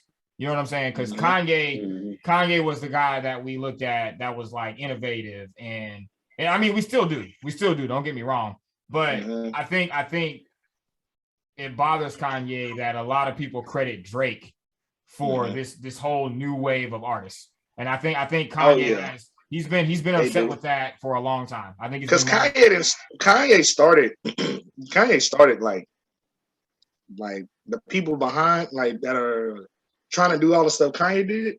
Excuse me. Yeah, like Kanye kind of started a trend of certain artists, and more so I feel like, not saying Drake hasn't been influential, but I feel like Kanye is. Yeah, I feel like Kanye made like certain artists do certain things or be afraid to like be in that other, like, you know, step out of their box and do something different. Because like we said, we know Drake is going to give us that same formula, that same product. He might switch it up on a song or two, but Kanye, you kind of don't know what you're going to get. Like with 808 and Heartbreaks, with Yeezus, with My Beautiful Dark Twisted Fantasy, it's like he kind of reinvents himself on projects. With Drake, you kind of know what you're gonna get. You might get something different on a couple records, but I feel like Kanye started that trend of people like wanting to just kind of step out of the box. Not saying he was the person that invented it, but when they saw Kanye do it, it made them be like, "Oh, all right, let me try it." Even when Kanye failed at it, they were just like, "Let me try it. Maybe it'll work when I do it, or even if it don't, I'm gonna still try it."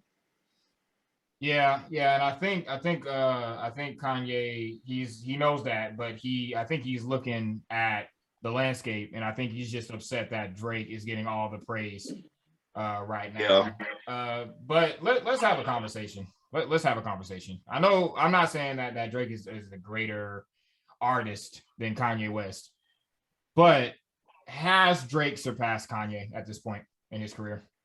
Just as far as accolades. In what aspect? As far as accolades, as far as his run, as far like how long Drake has been on a run, his run has far exceeded everybody. He might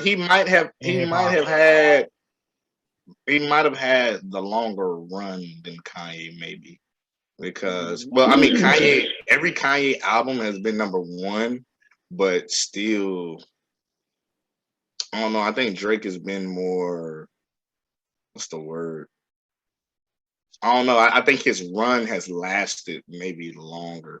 Kanye kind of has an up and down with his runs. Like, it's like he'll be on top, and then it's like it kind of goes down. It's kind of just like that kind of with Kanye. Kind of been wavy. And like stuck at the top, like.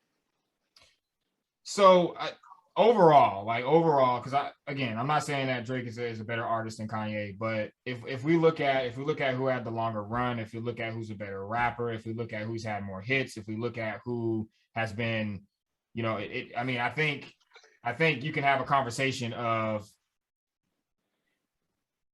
who was more influential, I guess you could say, because I think Drake has influenced a generation, Kanye has influenced a generation. And I think the point that Drake is trying to get across is he's trying to let people know, like, here, y'all are giving praise to this man, but I've been here this whole time. I've been consistent. I've been on top. Nobody's been able to dethrone me. I came and I told y'all I was going to take over the throne, and I took over the throne. All these things.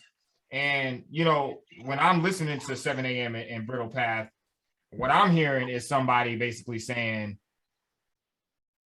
it's over. Like, it's over for that guy. You know what I'm saying? It's over for that guy. I've already ran laps around this nigga. I've already proved to y'all 20 million times I'm better than this nigga.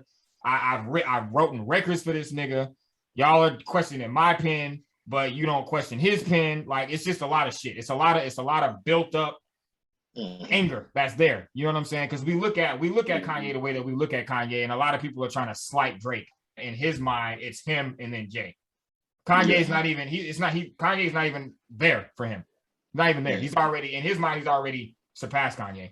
So I don't know. I sit back and I think about it, and I'm just like, Drake, man, like I don't know. Like, this is he's stuck at the top. He's stuck at the top. Like I said, Drake is only gonna fall off when Drake wants to fall off. Yeah, that's true. That's true. That's I can true. see that. I can really see that. That's true. Yeah. I don't know, when it's all said and done, I think Drake's career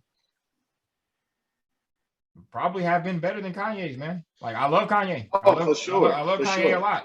But even if I was saying Kanye was the better artist, as far as career longevity, like, it's definitely been Drake. Yeah. Right.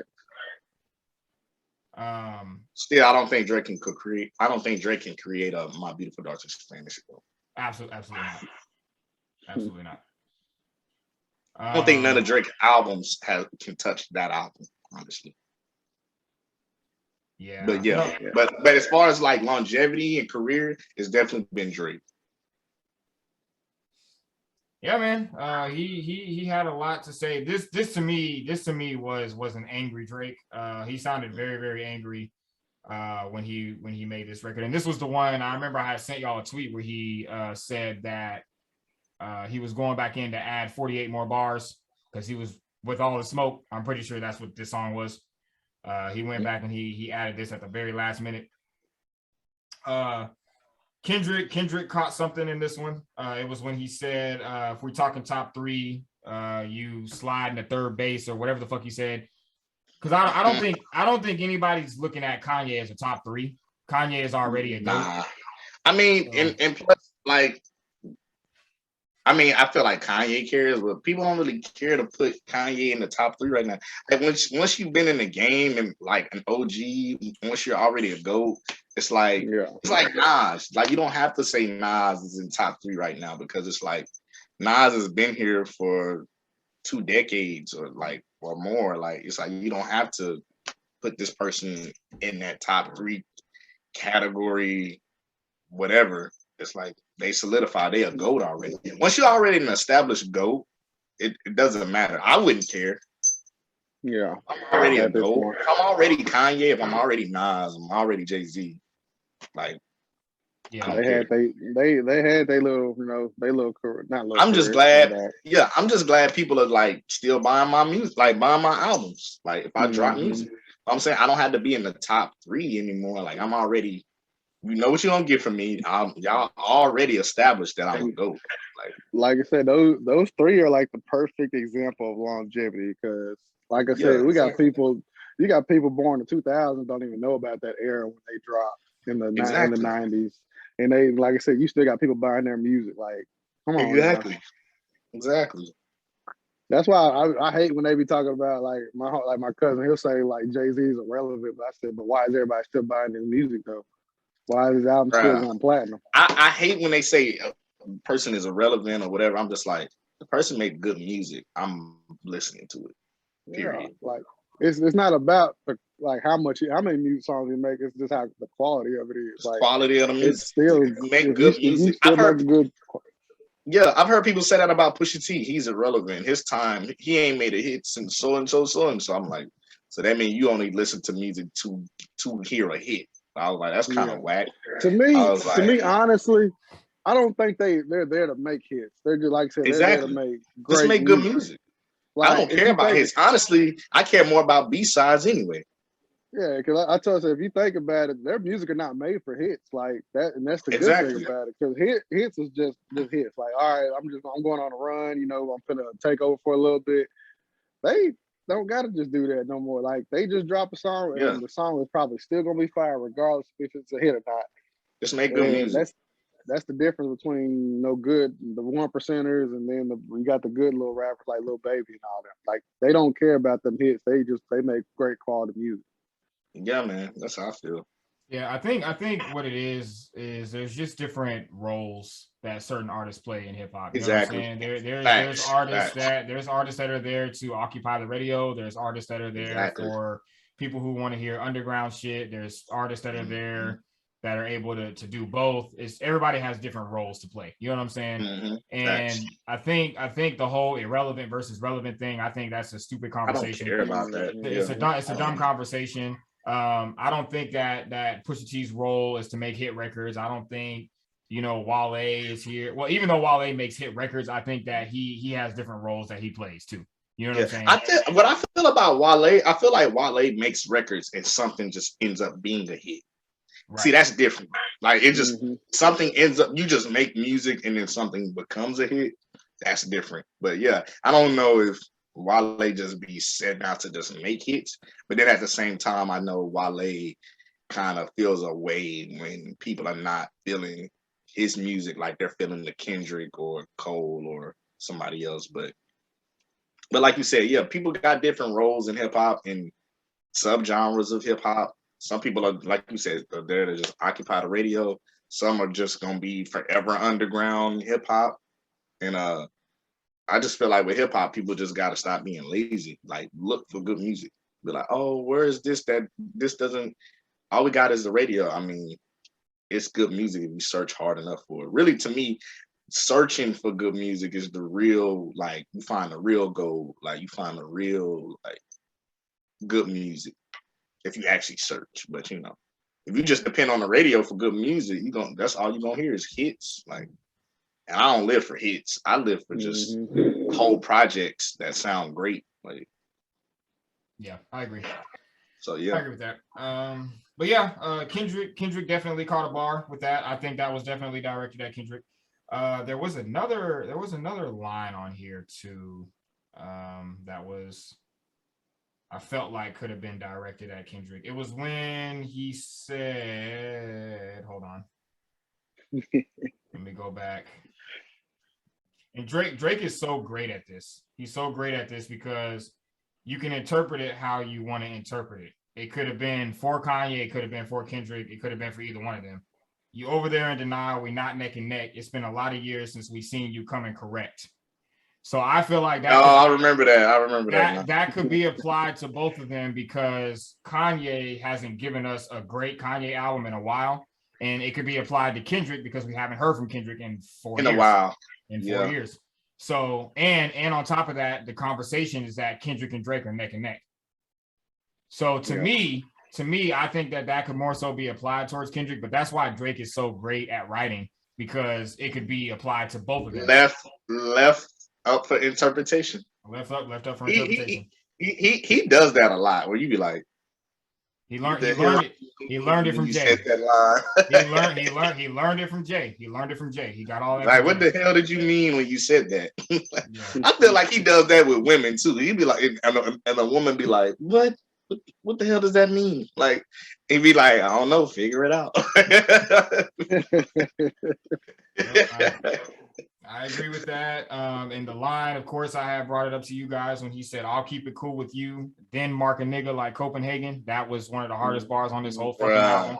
And that's how you know that Drake listens to battle rap. He listens to battle rap, and yeah, man, Drake be trying to get into that. Like, Drake be trying to like show people like, I can be real hip hop if y'all would allow me to not just be in this one lane of this like singy song rapping like type joints. Like, I can bar you up too. Like, and I like that Drake try to show that side too. But like, let me give you a dab of like a little bit of like kind of some battle rap, underground hip hop a little bit. Like, he's like, that's not my sole purpose, but I can dabble in it a little bit. Yeah. He'll give you glimpses of that. The line when he said, somehow I'm the greatest in the game to my own amazement, the greatest in the world, there's no debating. And he said, as far as the Drake era, man, we in the golden ages. No, when he said that line, as far as the Drake era, we in the golden ages, I was like, oh. Are we in the golden ages? I was like, oh, okay. Boy. Man. I was like, oh. Listen, hard on my sleeve and my body's in the Hall of Fame. Like, come on, bro. Bruh. Had to pull my niggas out the mud like I'm training Marines. The part that got me was when he said, you niggas, and this is how I know Drake is like sitting at home, like, bro, like I'm God. I'm the God of this shit. I'm the God of this shit, and I don't give a fuck what none of y'all say. The part when he said, you niggas is hot to them little kids, you ain't famous to me. You ain't famous to me. I was like, fam. That's basically him saying, like, you take your little teenage weirdo fans, and I got all the women over here with me. You niggas is not famous to me. Fam. Yeah. Man. Well, of course they're not famous to you, nigga. You famous. and that a celebrity saying another celebrity is like, this is how interpretation right there. This is how I took it. This is how I took it, because I understand what you're saying about a celebrity saying another celebrity is not famous. I'm taking it as him saying, you are somebody that's looked at as a rap god, and I'm not amazed by it. Yeah, exactly. I know, and I get that too. I get that too. Like to Drake, it's like you're not famous. You're not all that to me. But of course, he's a rapper. He's gonna definitely. Of course, when you're a rapper, you're gonna feel like you're the best, and other niggas is not really like on your level like that. That to me, that is a form of disrespect. That is Drake. Yeah, it is. It's very disrespectful. Drake saying, I don't care if you are the greatest artist, you gave me my lane. I don't give a fuck. You're not famous to me. You're not famous to me. I've surpassed you. And it's so weird because I literally saw an interview where Drake was like, Kanye and Wayne are like rap gods to me. And this nigga now is like, I'm better than you. I'm better than you. But he might feel different about Wayne. But like, I know as far as Kanye, he don't care. Yeah, I don't know, but yeah, Kanye, he don't give a damn. Nah, he has way too much respect for Wayne, but nah, he's at a point in his career where he's just like, I'm not gonna bite my tongue about it anymore. I'm better than you. Like right now, I am better than you. Me, Drake, I am better than you, Kanye West. I'm better than you. That's pretty much what he was saying on this whole record. And the part where he said, give that address to your driver, make it your destination. The part and then the part where he was like, this is me reaching the deepest state of my meditation, and the part where he said, the fourth level of jealousy is whatever he said about media or whatever the fuck he said. Yeah, this was man. He be saying some dope lines. Listen, he'll actually say some stuff that make you think. Like when he said, what was it? Over My Dead Body. He was just like, jealousy is just love and hate at the same time. I was like, dang, I never really thought about it like that. Like Drake will say something, you be like, wait a minute. You be like, wait a minute. He actually said something actually kind of thought provoking a little bit. Like I actually like sometimes you be like, wait, let me pause this. Yeah, he'll do that sometimes when he had those lines that's like pretty witty, like witty lines. You'd be like, okay, Drake. This nigga can really be like on some like real smart hip hop. Like, yeah, man. He'll say something that make you actually think. Yeah. And like that's what I said. This is the frustration. This is what I told Tim. This is just his frustration putting one damn song. Like he put everything in one damn song and said, here, y'all can take it how y'all want. This is how I've been feeling for the last couple years, bro. I'm not equal with these niggas. I'm above these niggas. I'm a god. These niggas in. I'm not nothing to fuck with no more, bro. Like y'all getting it now. Everybody was talking about that Twitter shit, Twitter fingers and all shit. It ain't happening no more, bro. It's over. Drake is like, I'm a god amongst men. No, that's a fact. That's how he feels. That's a fact, man. That's 100% fact. And a lot of people were saying that this is like a fake beef between these two, and I don't believe that it's one of those situations where they're like on an island together, like laughing, like hanging out and shit. It's not one of those situations. I do think that it is a thing where Drake was like, you know what, I'm gonna just go ahead and respond to this motherfucker because it's gonna get people talking. But I really don't like this nigga. Like I really think that Drake does not like Kanye. Like he don't fuck with Kanye. He doesn't. He don't fuck with him. And it was a lot of shit on here, man. Like the part when he said, I can give a fuck about who designing your sneakers and tees, have somebody put you on a guild and you play with my seed. Trust me, there's some shit that you really got to come see to believe. That's why your people not believers, they all leaving you. Fam. Yeah, man. Like I said, line for line, bar for bar, he was just going in on Kanye, bro. Yeah. I feel like Kanye need to apologize at this point. Yeah. Look, I'm Kanye. I'm not apologizing. If I Kanye gotta Kanye, think about who Kanye is. Kanye ain't apologizing. His pride. It's Kanye. His pride is too fucked up for that. He will never. Nah, Kanye is not gonna. That motherfucker will take this shit he'll take to the grave before he apologizes, bro. Kanye is that type of person. He's so prideful. He'll die before he apologizes. Yeah, yeah, man. Yeah, Kanye will never apologize to you. No. I don't care how Christian he becomes. He's too prideful for that. But he did have a line on the album though where he said, I don't know why y'all keep trying to like schedule sit downs when we're just gonna end up in the same place as before. So Kanye's been trying to sit down with this nigga to try to squash it. But how you gonna try to squash and sabotage a nigga at the same time? That's a fact. Exactly. That's a fact. Get out my face. You can't do that, man. You just can't do that. Kanye is the. And what's so bad? And the bad part about it is that this man looked up to this dude, bro. Like you wouldn't expect something like this out of people that you look up to. But then, like I said, when you see it happening, you can tell that you was having an effect on this nigga's mental, bro. You was having some type of effect on the way he's trying to get you out of here. That is just crazy, bro. Bro. It's kind of like, okay, I'm working for this big ass company and I'm trying to get your CEO spot. You've been trying to get this shit for years, but I'm already getting it. But your ass ain't even touched that spot yet. That's how. And you're not even gonna help him become a CEO. You're just gonna try to sabotage him so he stay in that same position every year of his life while he's at this company. Like, bro, that's what Kanye is on. Kanye is like, I'm the CEO. And you're gonna stay one of these little workers down here. I'm not gonna help you become CEO, or I'm gonna pretend like I'm gonna help you, but really I'm gonna sabotage you so you never want to work at this company. Yeah, boy. That's how Kanye is in the rap industry, in the music industry with Drake. Oh, let me help you, but he ain't really help you. Trying to sabotage you. Look, Drake over here eating dinner with the president, and you ain't had one lunch meal with the motherfucker yet. And Drake is like, oh, word, bet I'm about to become CEO at this company, and then I'm gonna tell them how trash you are at that company and let them know you really are. Like that's how Drake is trying to. That's how Drake is doing with this whole Kanye thing right now. Like, yeah, and I was watching. I don't know if y'all watched that the podcast with Ocho Cinco and Styles P. Where Yes. Styles P was saying that this is a He's rich like, they nigga need to beef. just go scrap about it.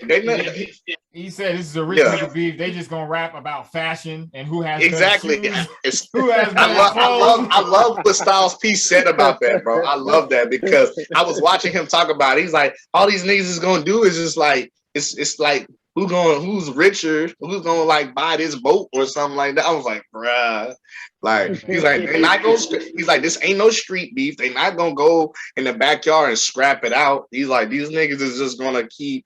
That's really what this is. Like, it ain't no street. It ain't no street. Like, it ain't no street. It ain't nothing but a pissing contest, bro.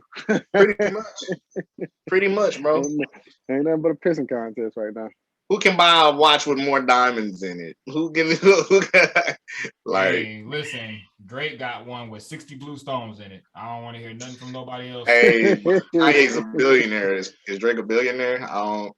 Yes. Drake, yeah. Drake is 100%. Drake is a billionaire.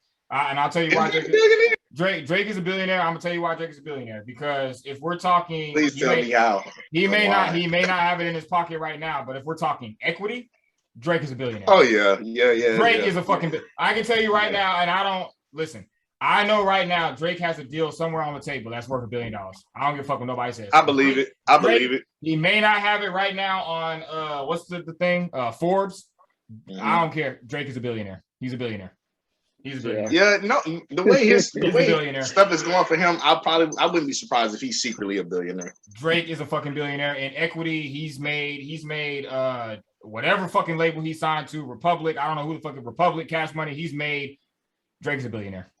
Drake is a billionaire. Drake is a billionaire. But yeah, he pretty much said all that whatever he said, and look at the heroes falling from grace in their older ages. I mean, he's pretty much saying that Kanye is not what he once was, and it's pretty much done for this motherfucker. So yeah, 7 a.m. man. I know we spent a lot of time on this record, but it was a lot of shit that was said on that.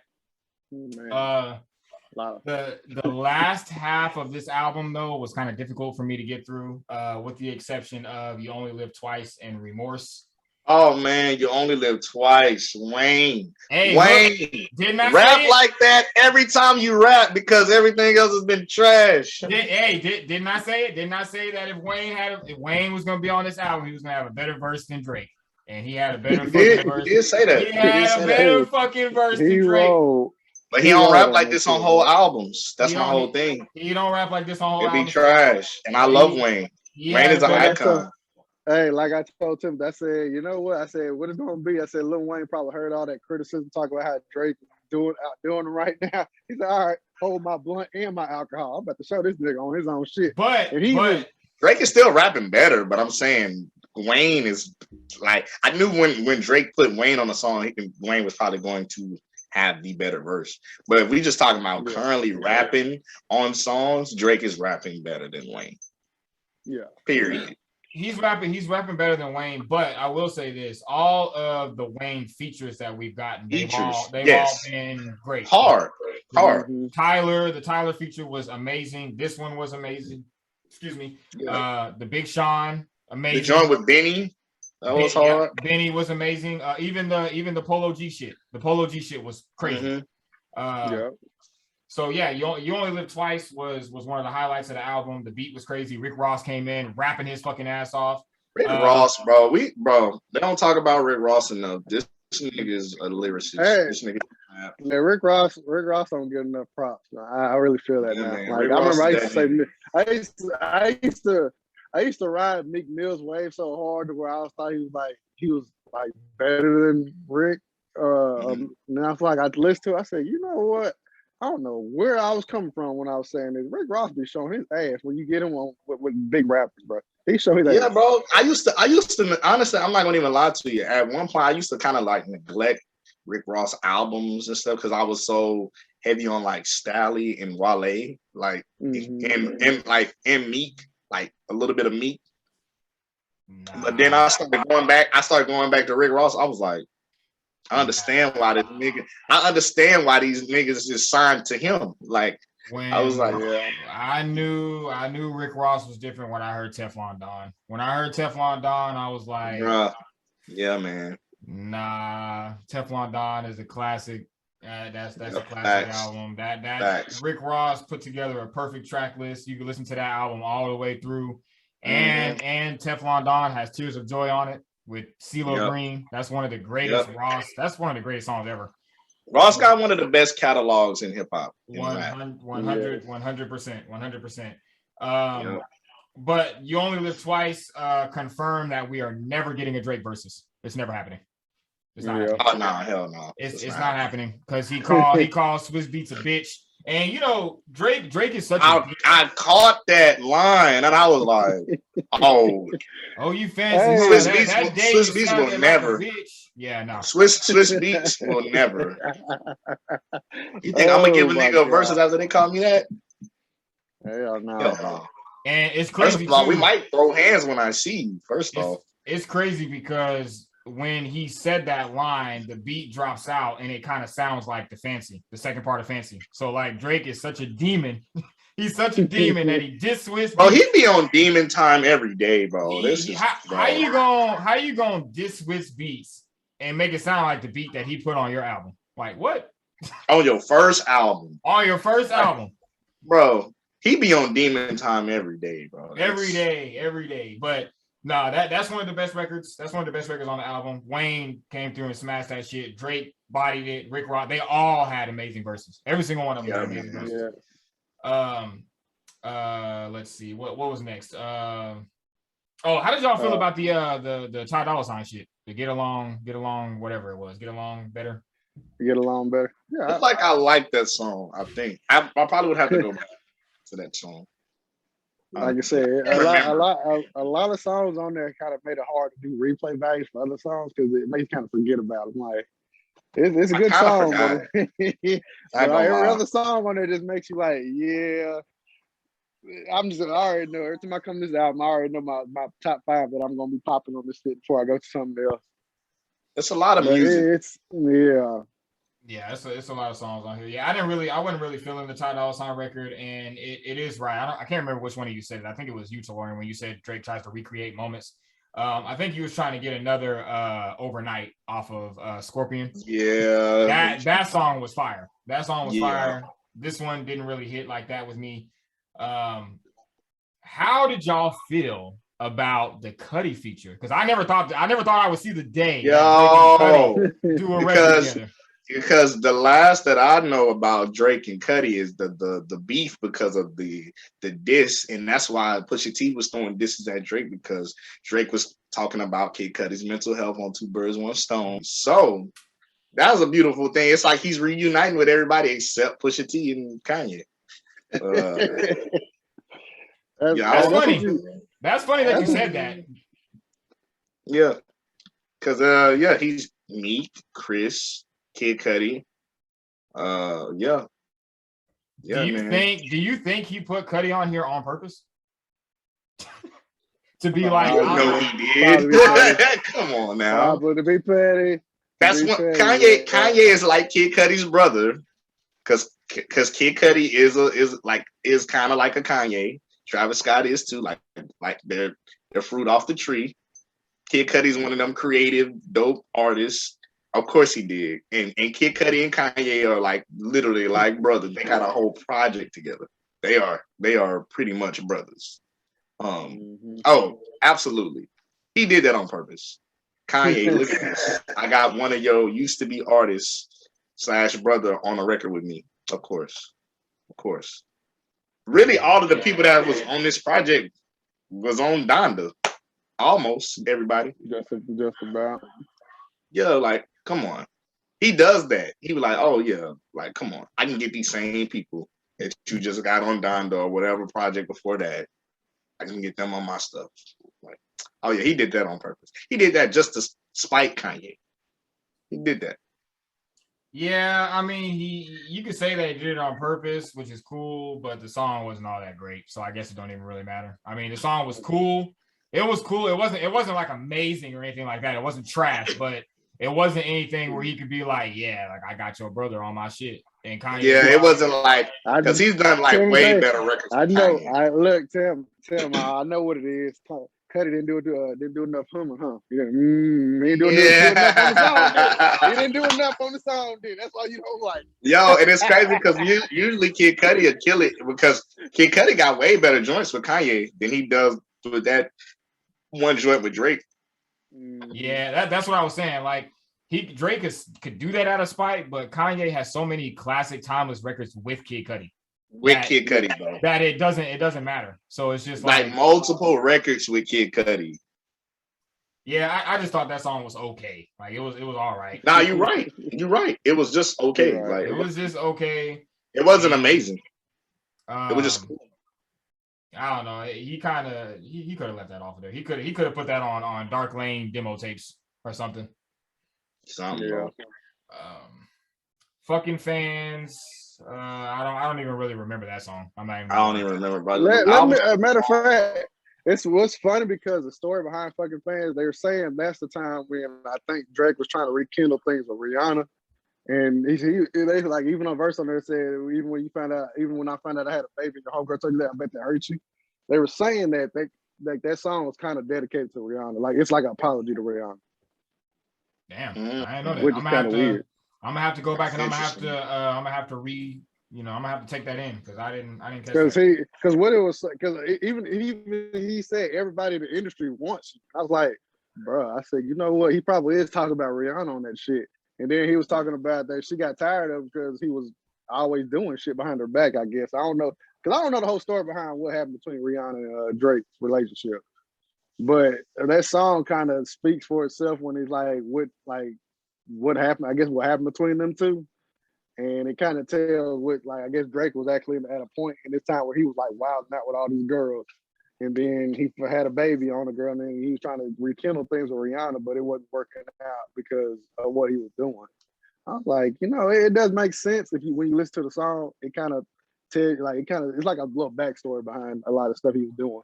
I was like, yeah, I can see it, because what really confirmed it is when he said that everybody in the industry wants me. Who don't want Rihanna? Who don't want to date Rihanna? Exactly. Yeah, Drake need to let that one go. You're not getting Rihanna. We just going off looks. I don't know how Rihanna personality is. But... a fucking savage. I'm not trying to get punched in the car. I'm just not trying to do that. Yeah, you gotta be a special type of dude to deal with Rihanna. I don't want to put no voodoo on me. Look, A$AP Rocky ain't dropped. If we don't work out. That's like A$AP ain't dropped the album. How long, man? Shit. It's been a while. Rihanna doing something. Forget him. Where's her album? She making me mad.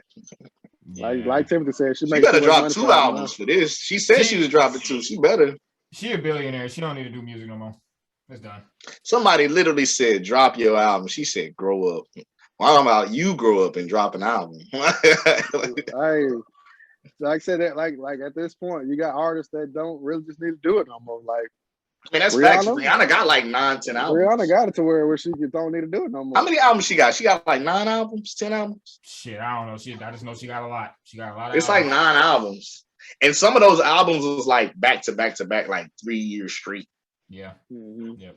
It was right after the Chris Brown and Rihanna situation. It started with the rated R joint. It was like 2009. And it was like 2010, 2011. It was just like 3 years straight, just straight albums. Like, that might be why she's taking a break, because she dropped so much music in a like short amount of time. Yeah. Yeah, man. I didn't know that about Fucking Fans. And the last song, Remorse.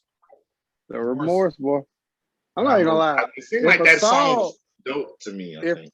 If a song makes me want to do my own little verse on that song, bro, I know that song's fire. Because that's like I always tell Timothy that Dead Presidents, if I ever make a freestyle or something, Dead Presidents is probably gonna be my first ever like song I would drop as like a mixtape mix. The Remorse, that's gonna have to be probably one of them too. I was like, yo, bro, just the beat on this shit.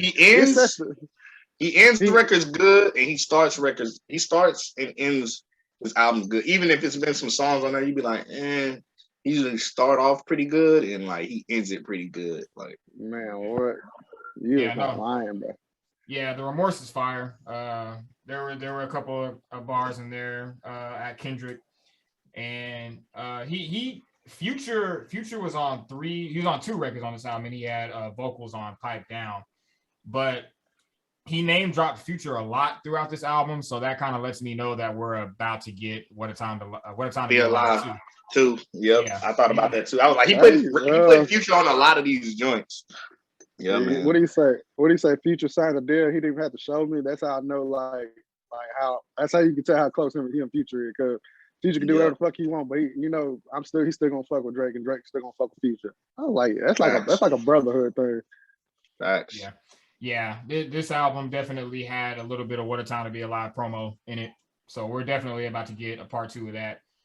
The remorse was fire. He had a line in there where he said, "Unlike most of you boys that fade off, I feel guilty taking some days off." That was towards Kendrick.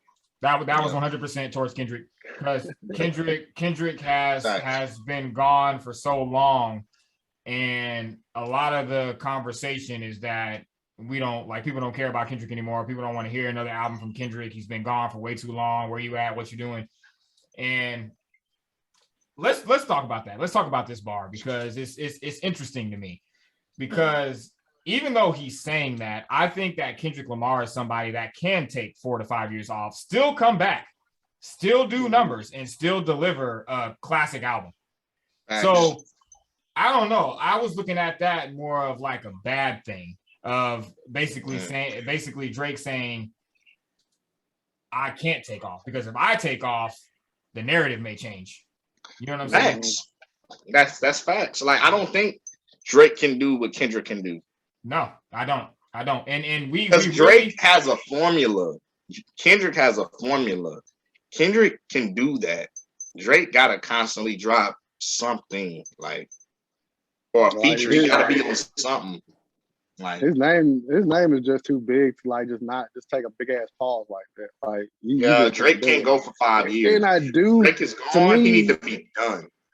Yeah, and it does kind of set that narrative, like, because it makes it hard on you. Because I talked to Timothy about it. I said, what if Drake just drops something but don't let people know? And he was telling me, he was like, Drake's name is just too big. He got to find something. He got to do something. You're going to have to find out something about him or what he's doing. Otherwise, and even if he does that, the word they're gonna spread the word. Yeah. Once whoever finds it. It would be difficult for Drake to do a surprise album. It would be difficult for that. The only reason why I think Eminem was able to do it is because Eminem, this generation doesn't look at Eminem the way we used to look at Eminem. Mm-hmm. Drake is completely different. Drake is at the top of the pyramid, and it's the same thing how we talk about the leaks on this album. He had to keep some of the leaks on the album. I'm not saying that he couldn't do it. It would just be difficult. It would be difficult for Drake to drop a surprise album. But I think it says a lot. And this is one of those conversations that I feel like people are too afraid to have. Like, you're right. Drake can't do that. He can't take 5 years off like Kendrick can and come back and deliver a classic album and do whatever numbers he's about to do, because Kendrick is about to do some crazy numbers. I can just tell you that right now. And I want to let everybody know, Kendrick heard this album. Of course. He heard this album, and he heard everything that Drake said. I just want y'all to know. You gotta keep your ear to the streets in the rivalries in the competition for sure. Kendrick is coming. He's like, yeah, he's coming, bro. He's coming. He's about to spaz. And he heard everything that Drake said. He heard Drake saying, I'm reigning supreme. He heard Drake saying, you ain't top 3. He heard Drake saying, you taking time off. Listen. Yep. Listen. I don't know what Kendrick is about to do or what Kendrick is about to say. But about to say some crazy stuff. It's gonna be a dark album. Just know that he blacking out. Yeah. I mean, even at the end of the record, when he said, y'all music gets watered down when you love him back, and you know when I'm on, blowing past you, owning masters, said that you're a father figure to me, but now daddy's not around, so I'm a bastard. Again, here we go again. Look, yeah, man. Overall, man, look, I like the album. It's not it's not anything that's like crazy, like, oh my God, this is a masterpiece. I think it has replay value. I think there's a lot of dope breakers on here. Yeah, it ain't no masterpiece. Yeah, no master. Like I said, it's just that this is just like the first time you see Drake at his anger point, like his high top anger point. Like, nigga, if I got to show y'all I'm number one and I got to be pissed off about it, I just got to do what I got to do.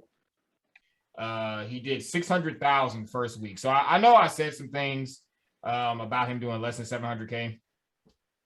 So I would like to go ahead and just walk some of that back, because I think even though 600,000 is less than what he's done normally, he was still able to do 600K even with a leaked album. This was still coming off of us having to wait for a year, and we had, because a lot of the leaks that we had a lot of leaked songs from Drake. We had so many leaked songs. It was like we had like a full album of leaked songs. So the fact that he was still able to do 600K, and he did 200K the second week. So this album is going to be platinum before this month is over. Like before September is over, this album will be platinum. The fact that he was able to do 600K with the reception that the album got, with all of the leaks, him coming out a week after Kanye, he didn't really have like a big rollout. All he did was do the billboards, and that was really it. Yep. I'll say that it's still pretty good. 600K is still pretty good. That's some good numbers. It's still pretty good, but at the same time, I still do think that Kendrick is about to come and take the throne. I do believe that. I think that Kendrick might do 700,000. I think he could do 700,000. I think he could do 700K. That's gonna be that's a high number for Kendrick. I like that number. I like it might be 700. Yep, it might be 700,000. I mean, if he did 603 with Damn, I think I can see him doing something big with this album. But yeah, Certified Lover Boy, man. Yep. Dope project. That's the album. Yeah, man. I can't really rate it as a number yet, but I got to give it like a few more listens. But I don't even think I got. Let me ask y'all this: do y'all take the Remorse or Do Not Disturb? Which one would y'all take? Do not fucking disturb. Do not disturb. Do not disturb, because he was. That's different. That's a different Drake. Yeah, he was blacking out. Like the Remorse is great. The Remorse is great, but it's not better than Do Not Disturb. It's definitely not better than The Ride. The Ride is probably the Ride is a classic. That's the greatest Drake outro ever.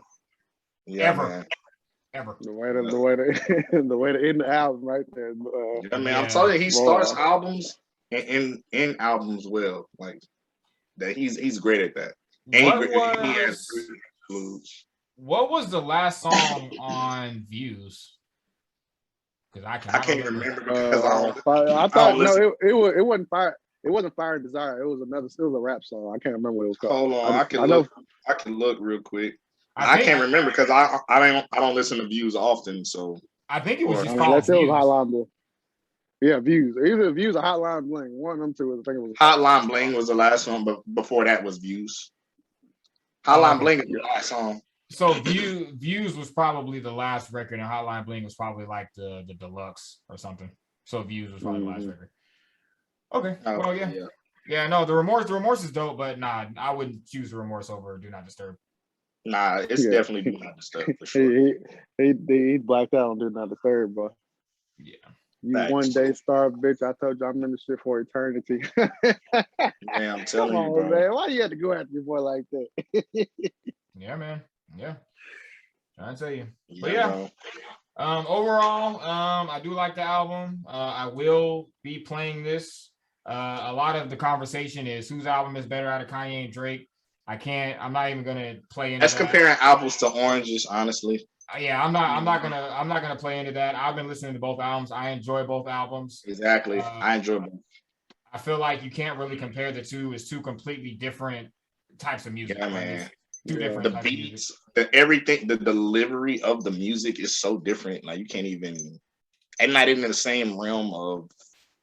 Yeah, it's just different artistries. Mm-hmm. But yeah, man. That's really all I got, man. Did we leave anything out? Do we need to? No, I don't think so. I think that's pretty much everything. Yeah. Like I said, I enjoyed the album. I'm definitely gonna give it some more listens. I'm pretty sure I'll come back as far as with a number, on a scale of 1 to 10. But right now I don't have a number for it. I was thinking maybe leaning towards like 7.5, 8-ish. But I'm still I gotta give him more listens. Yeah. All right. Well, yeah, man. Listen, we appreciate you guys for pulling up to episode 67 of the TNT podcast. I just want to say that we love you guys. This is the very last episode before Tellurian comes back. The very next time that you see us on the podcast, we will be sitting next to each other side by side. Yes, sir. Be in person. So this is the last Zoom episode, most likely, that y'all are going to get. So we appreciate you guys for continuing to listen to us. We're on to the next phase of the TNT podcast. We're going to level up. We're going to level up. New beginnings, more new content. A lot of things that we have in the works. A lot of ideas that I have in my head that I'm ready to kind of lay out there, let the people see. Yes, so sir. yeah, man. Thank y'all for listening to episode 67. We hope y'all enjoyed the album. Yeah, love y'all. We out of here. Yep, we out. Peace.